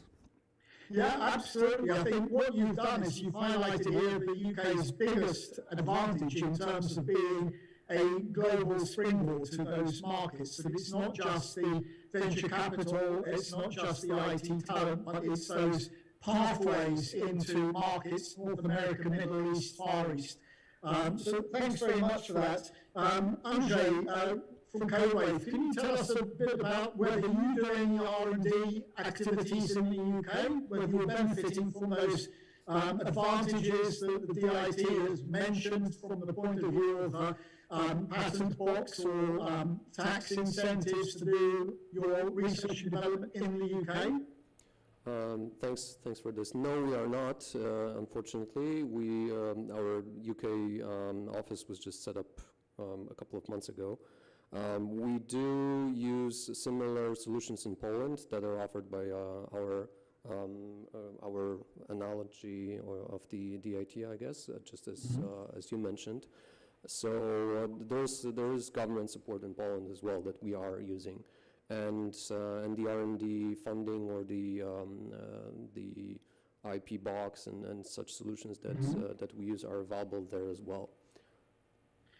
Okay, thanks. Now, if we can go back to Wojciech in Poland, one of the things that we were talking about in the morning panel was discussing those cultural differences between the UK and Poland, and in particular that's the fact that Poles don't like uncertainty, whereas the British are quite happy being in a sort of ambiguous atmosphere. How do you find working between the two cultures, between UK and Poland? So personally, I have a great handicap because I spent almost 10 years in GSK. So, and lived a couple of years in the UK. So it's very easy to me, but also as a leader of the organization, I'm creating a British culture, and even we are doing a British Friday, so every Friday we are talking in English, and we are doing a lot of British style things. So yeah, to if you are scaling up your business and if you are targeting some country like UK in this particular example, you need to build also a culture in your organization. So if you are thinking about it, if you are showing these differences in communication, in feedback, in confirmation, in plenty of things which you can even imagine. If you are doing such things in your organization, you are preparing it. So it's extremely important to remember that the language is not only for communication, it's to building an understanding. And if we are thinking about the British culture, about all things which are related to this British culture, and we are,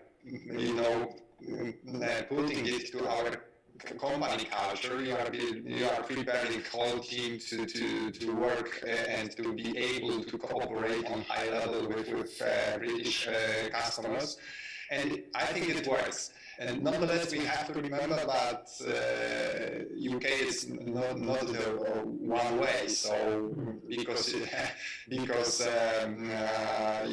entity gives us also an opportunity to sell to other countries, we have to remember that different countries have different cultures, and you need to adapt them if you would like to deliver high quality solutions. Thanks very much. Very interesting. Victor, if I can touch on one aspect of Chris's presentation where he showed an amazing graph showing how e-commerce has taken off in the UK and how that acceleration has been boosted by the pandemic. If you're looking at UK demand from the point of view of retailers, e-commerce, and again, Graham touched on this in his presentation, where are you seeing the main avenues of demand coming to you from UK e-commerce? Okay, demand of UK e-commerce. Well, to be honest, you would have, obviously, like e-commerce is booming everywhere because during the pandemic, everyone started to buy everything online. And since the UK is a huge market and all the technology stack is there, it's super easy to create a shop and then to market it, advertise it. So it's all booming even quicker than in other countries. However, it's booming everywhere. We didn't recently do any report on the UK in particular. We could have a look which categories are booming the quickest. There could be some insights about that. For example, perhaps the stores, like my hypothesis, I don't know, that for example, stores which didn't have e-commerce presence, they were just, brick and mortar. For example, maybe jewelry or some others. So they might even, I don't know, so perhaps in terms of, they didn't have online presence, and afterwards they could have grown it very quickly from zero to some amount. But on the other hand, the stores which already have big presence might have grown much more. So it depends on if you look at in relative terms or absolute terms. If that was your question. Well, let's tell us a bit more about ShopRank's experience in e-commerce, be it in Poland or the UK or across the EU.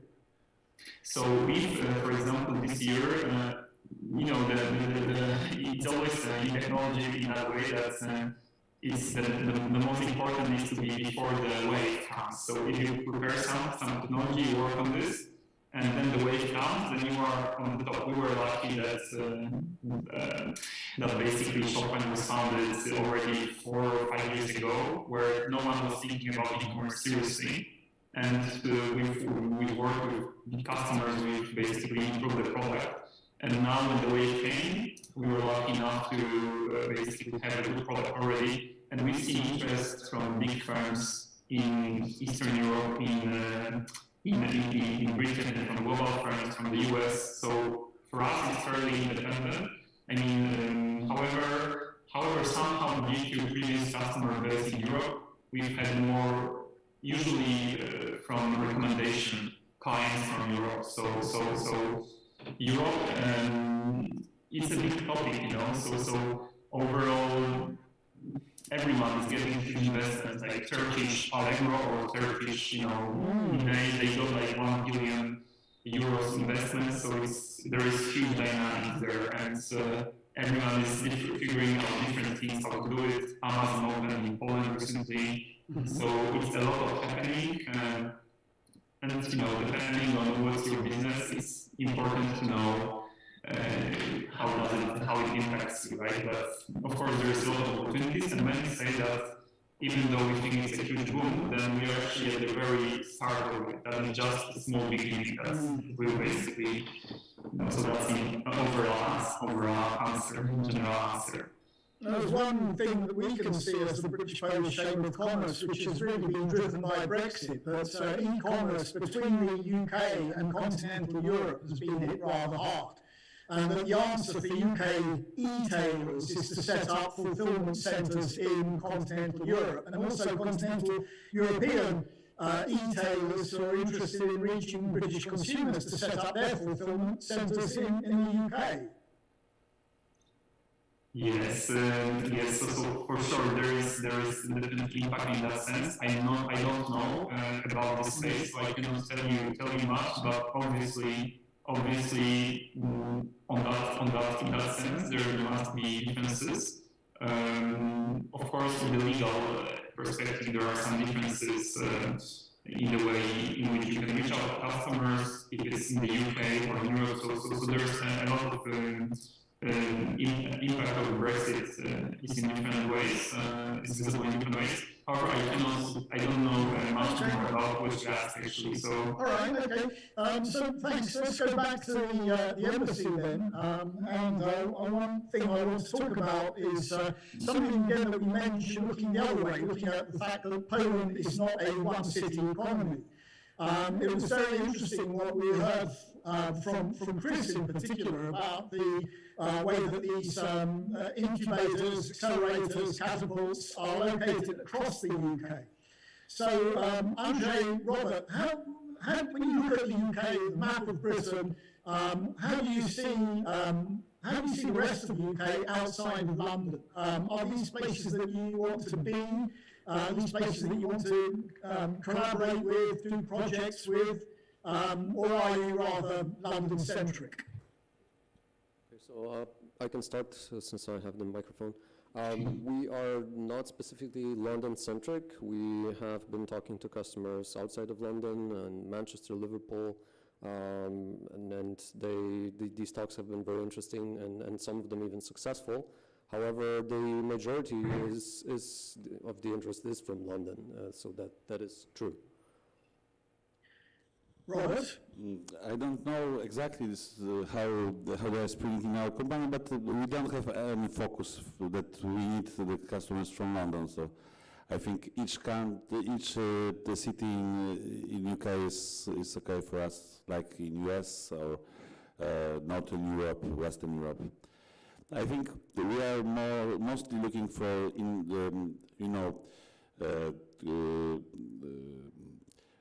good products with the founders of the companies which are strong and they can bring these products to the market, because the biggest failure is when you finish the IT product and then exactly the sales part is struggling. So I think strong founders and startups are one of our customers, and of course when we are growing and we are bigger each quarter, we are more thinking about big accounts, big corporations. So again, one of the points that was touched on in earlier presentations was the wage differential between Poland and London in particular. But London salaries are much higher than elsewhere in the UK. So in terms of doing business, again, looking at the UK as a whole, going outside of London, are you at all looking at recruiting IT talents from the UK, or is everything done in Poland because of that salary differential? Does anyone of the panelists do any development work in the UK at the moment? We are not recruiting in UK, we are recruiting in Denmark, in Sweden right now, in China. That's interesting. You know, I think that if you will start talking about the really high specialists or high experts or senior developers in Poland and UK, the salaries will be no different.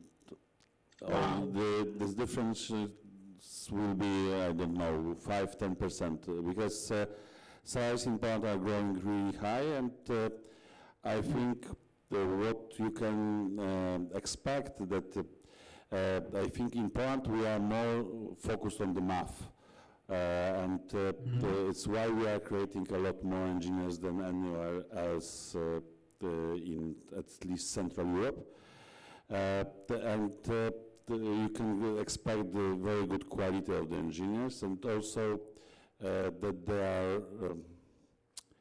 are innovating and fast when they are doing the job. So I think this is exactly the strongest point of Polish IT people, and the education in UK is more focused on the creativity, if you will see the map, who is winning the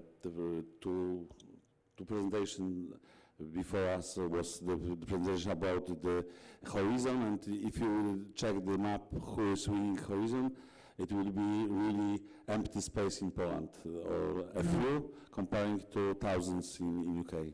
I think this is something that we have to work on this. Very interesting. Andrew? Yeah, I wanted to chime in here as well. As you mentioned, I'm not sure if it's 5 or 10% or more, but I wouldn't say that the salary differences are as big as 300%, as it was mentioned before. I mean, Hayes probably has a lot more insight than I do, or maybe even you. Or maybe comparing all positions. But maybe, yes, exactly. Yeah. Maybe they compare something a little bit different. But especially during the pandemic, when the entire world actually opened up to remote work, and we have, Amazon hiring in Poland for remote work, Google, and then all of the giants, we smaller companies also have to, raise our wages, because otherwise, the engineers would disappear. No matter whatever we do, we will be, outranked in what they can offer. So, yeah, I mean, the high level experts, I would say that they have to be paid really well, even in Poland. And we have to do as much as we can to kind of give them that opportunity, and fortunately we are able to, because of the global expansion and us also working for global customers. Thank you. Wojciech, would you agree with that? Firstly, if we can look at salary differentials. Secondly, that point that Andrzej just made there, which I think is extremely important, given the ambition and drive of Polish IT guys, that knowing that you're working for a company that has global perspectives, global ambitions, that really helps with keeping the best talent. Yeah, thank you for the voice. So let me also add one more thing. So I wanted to say that Summit delivers services for clients from different sectors, like finance, retail, manufacture. And I would like to say that the majority of our clients from finance sector are located in London, but from manufacture, rather in Birmingham, rather like Midlands. And this is quite important to say that we need to be very close to our customers. So our sales people are rather locating in Birmingham and Rugby for manufacture, but if you would like to deliver something in finance, we rather locate people in London. So, but our people in the UK are rather responsible for sales, not for delivery. But currently, if we are working remotely in the pandemic time, but also before this, we work mainly remotely with UK, especially with delivery team, and it wasn't any issue to us. And right now, because of the COVID, everything changed, I believe. So people see that they are able to hire from every every place. And also employees see, but they can applicate to companies around the globe. And I see that the biggest talents knows that they can work for Sweden, for UK, from Poland, and also for company located in Poznan. So we have to remember that the salary need to be reviewed quite often, and we have to benchmark not only to Poland but all of the globe, especially to the same time zone where we are living, let's say.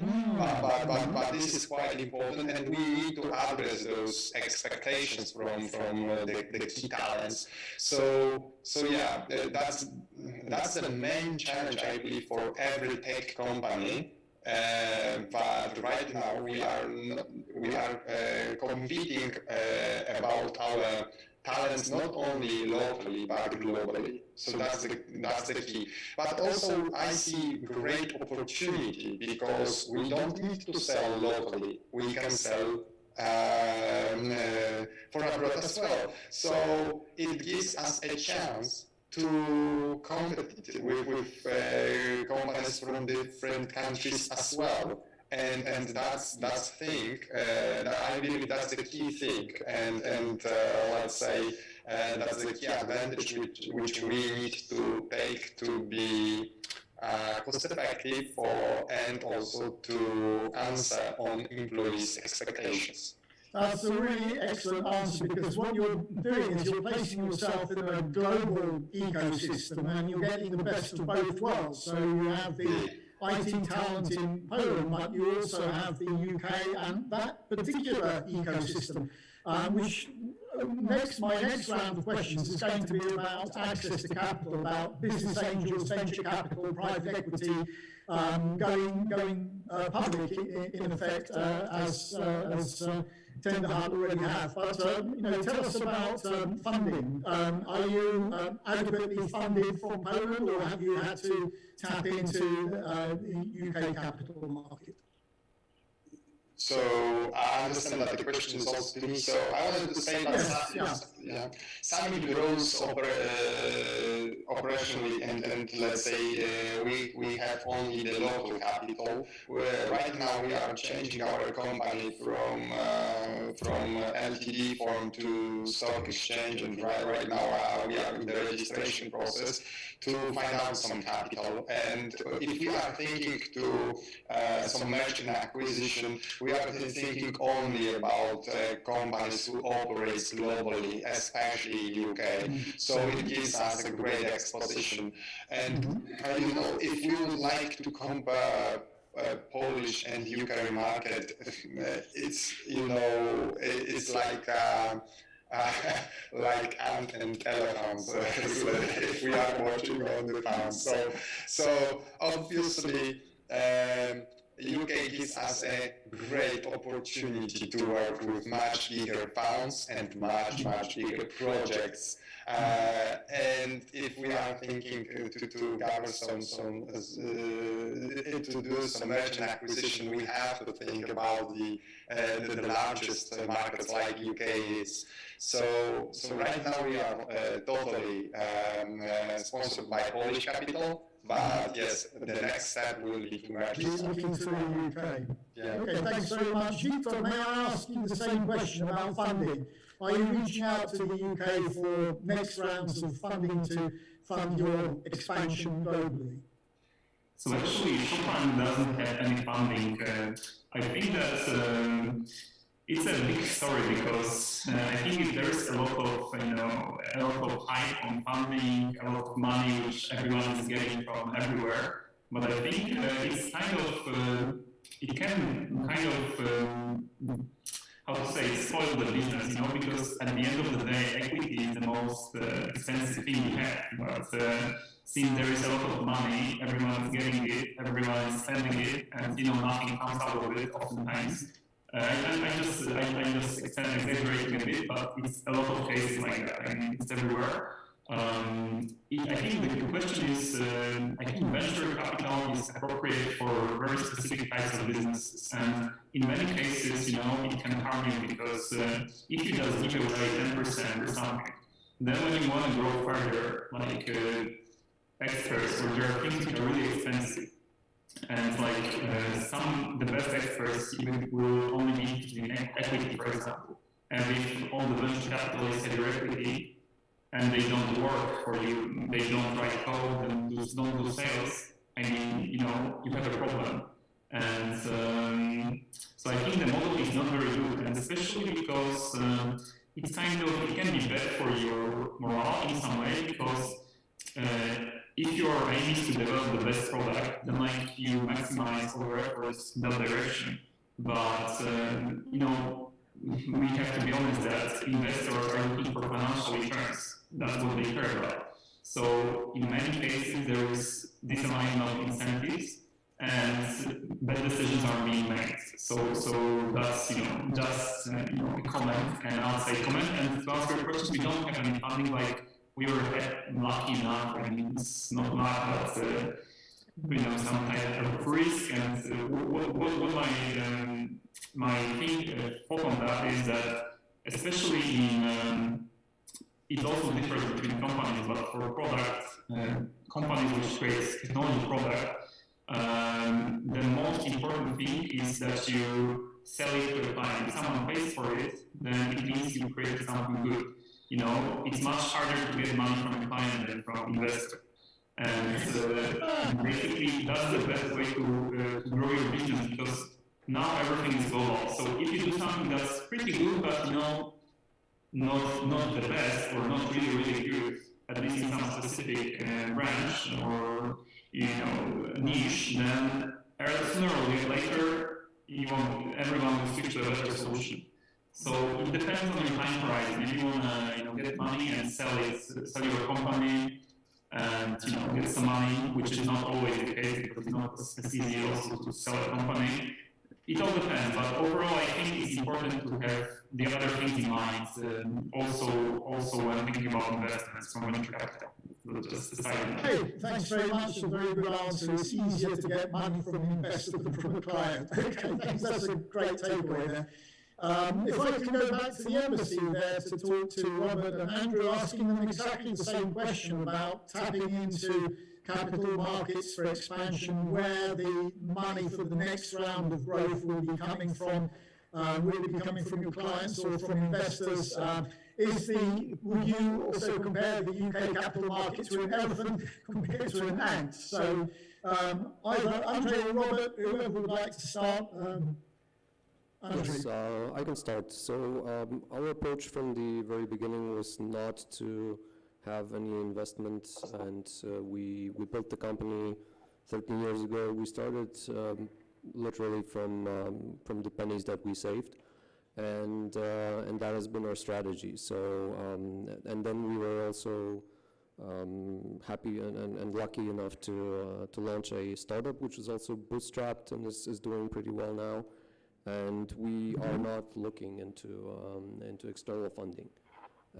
So that's a pretty simple answer. So there you would agree there that it's easier to, that you looking for the money from your clients from sales exclusively?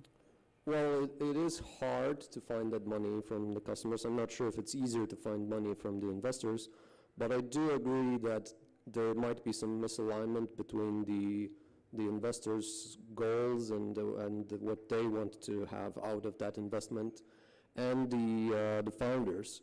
And personally, because I'm really connected to my company and our startup, I wouldn't want to have that problem, and that's why I choose not to do it.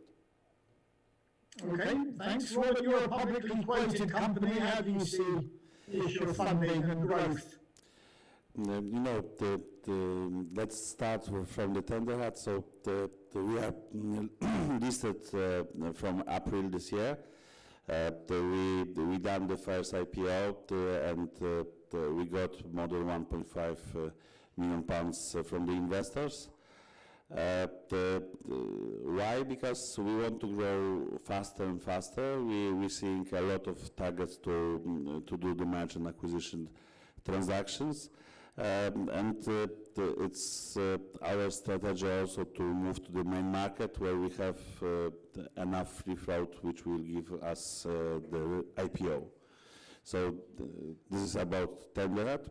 We also about Tenderhead, we had the question mark which stock exchange we should choose. Yes. We had I think half a year investigation from our side where we met the London Stock Exchange, we met the First North, so Nasdaq. In Sweden, I was in France also and Zurich. But at the end we chose the Warsaw, and why? Because I think it was the simplest one for us to do this. As you know, we are headquartered in Poland, and we didn't have idea to move to different country. But if we're talking about our startups, right now all 4 startups has the external investors. The 2 startups got the funding from investors last year. I'm talking about Holofore Labs, where we are digitalizing laboratories. We are doing the mixed reality solutions, which use Microsoft HoloLens 2, and you know, this is really revolution for laboratories. And we right now working with the biggest pharmaceutical companies to really, you know, transform the laboratories. The second, which got the funding last year, was GoOpinion. This excellence platform where we are trying to motivate people, streamline them to the goals of the corporation and so on. Yes. We won a lot of awards for our projects which we done in GoOpinion. The last one from we got for the Raben Group program. And this year, exactly 2 months ago and a few weeks ago, we got 400,000 pounds for each startup. So for Holofore Med, which is a telemedicine platform, and also a solution which using mixed reality to support doctors in their daily routines. And the second one is Unifera, is the startup who is digitalizing buildings, and we are working with brands like Skanska, Echo Investment, or Cavatina, so very big brands in Europe or in Central Europe. And you know, if we want to push forward all the startups with the same speed, we need to go to the investors and ask them for the capital. Okay. Michael, Thanks very much. Do we have any questions from the room before we wind up with closing remarks? Any questions to our 4 Polish panelists? So probably we will move to brief closing remarks. First of all, big thank you to our panelists. And if you allow me, ladies and gentlemen, for a few closing remarks of all the presentations and panels which have been extremely interesting. So I will just say a few words about from the first presentations about Poland as the powerhouse of business software development. Poland means economic stability, education, cultural alignment, GDPR compliance. Poles are direct. That is good to hear about us. Polish consumers, high cashless operation level, one of the largest in Europe. Business services provided in Poland. Services provided in Poland in 38 languages. And one remark here, I just have to mention that in my generation, when I was studying,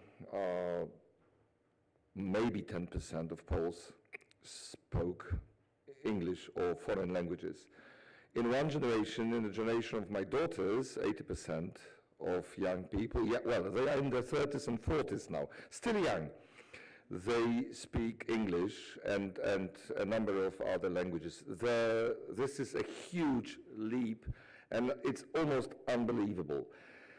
The largest population of programmers in Central Europe, strong startups ecosystem in AI, machine learning, fintech, Industry 4.0, big data. ICT sector in Poland, about 50,000 companies. Lots of interest from foreign investors, that's from Mark. Market is already mature, attractive, available talent pool, infrastructure fit for future accelerating the drive towards technologically advanced solutions. Virtual offices have become quite common. Now, what we heard from Graham, that was incredible, but 7.5 billion customers, 100 billion smart devices, 1 trillion apps, and everything is smart these days, or smart, if you like, these days, from your fridge at home to a parking lot, which is amazing. Technology has changed humans globally. Data is what has become the key aspect of companies' decision-making, data analysis, that is. Finally, connectivity. We have to be online all the time. Apps mean fuel, and connectivity means highway. That was something which is very interesting for me. Poland no longer cheapest, but still very competitive. And thank you very much for those, well, I do not take them as negative remarks, but very interesting remarks about Poles, that we need to be more aggressive, well, in the positive sense, obviously. We need to be more outward looking, totally agree, more assertive in reaching out and more ambitious in business projects. But from Kieran Scruton, provide clarity is a must. Talking about clear, sort of straightforward communication. From Peter, connecting business to the people, fund business and research collaboration in all economic sectors, value chains, and regions to accelerate innovation, support companies to go global in activities that will help solve global problems, working together with UK companies and take advantage of funding from Innovate UK is possible. From Chris, UK #1 for scale-ups in Europe, 30 plus digital clusters, 1,000 workspaces available in the UK. UK has, and this is imposing really, 100 unicorns. That is amazing. I wish if we had 10 in Poland, that would be great. Yeah, so it shows the strength of the market. Make it the #1 in Europe. Accelerators driving growth of international startups from the UK. Easily available information about venture capital, about business angels. And finally, just wanted to conclude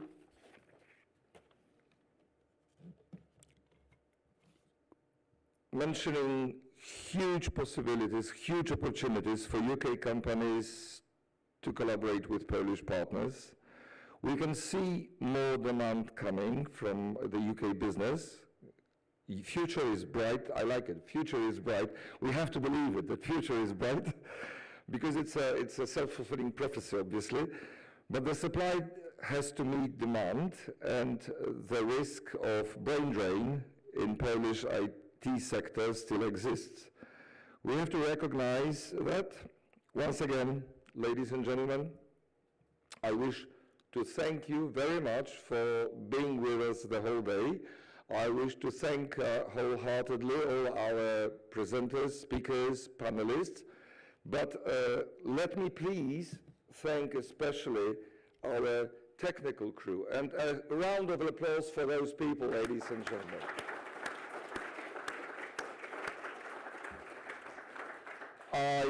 It was difficult for me to imagine that we would be able to reach the end of this conference without any hiccups or challenges, but we did. So this is amazing, and I want to thank again the organizers. One person I have to mention, Eva Murawska from my department, working on this event for over a month, so thank you, Eva, very much. And now, ladies and gentlemen, I think it is time for us to go down for the well-deserved lunch. Thank you very much. The conference is closed. Thank you.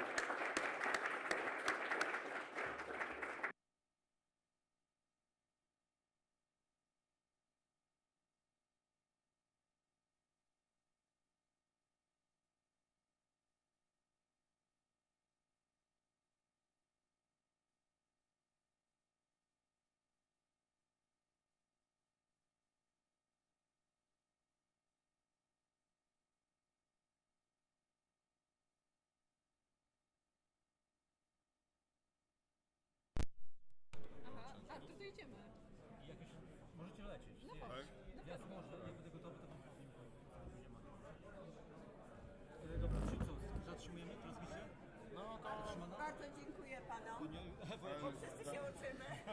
Teraz już wiem, że niektóre trzeba ustawiać tak, żeby wszyscy najważniejsze modele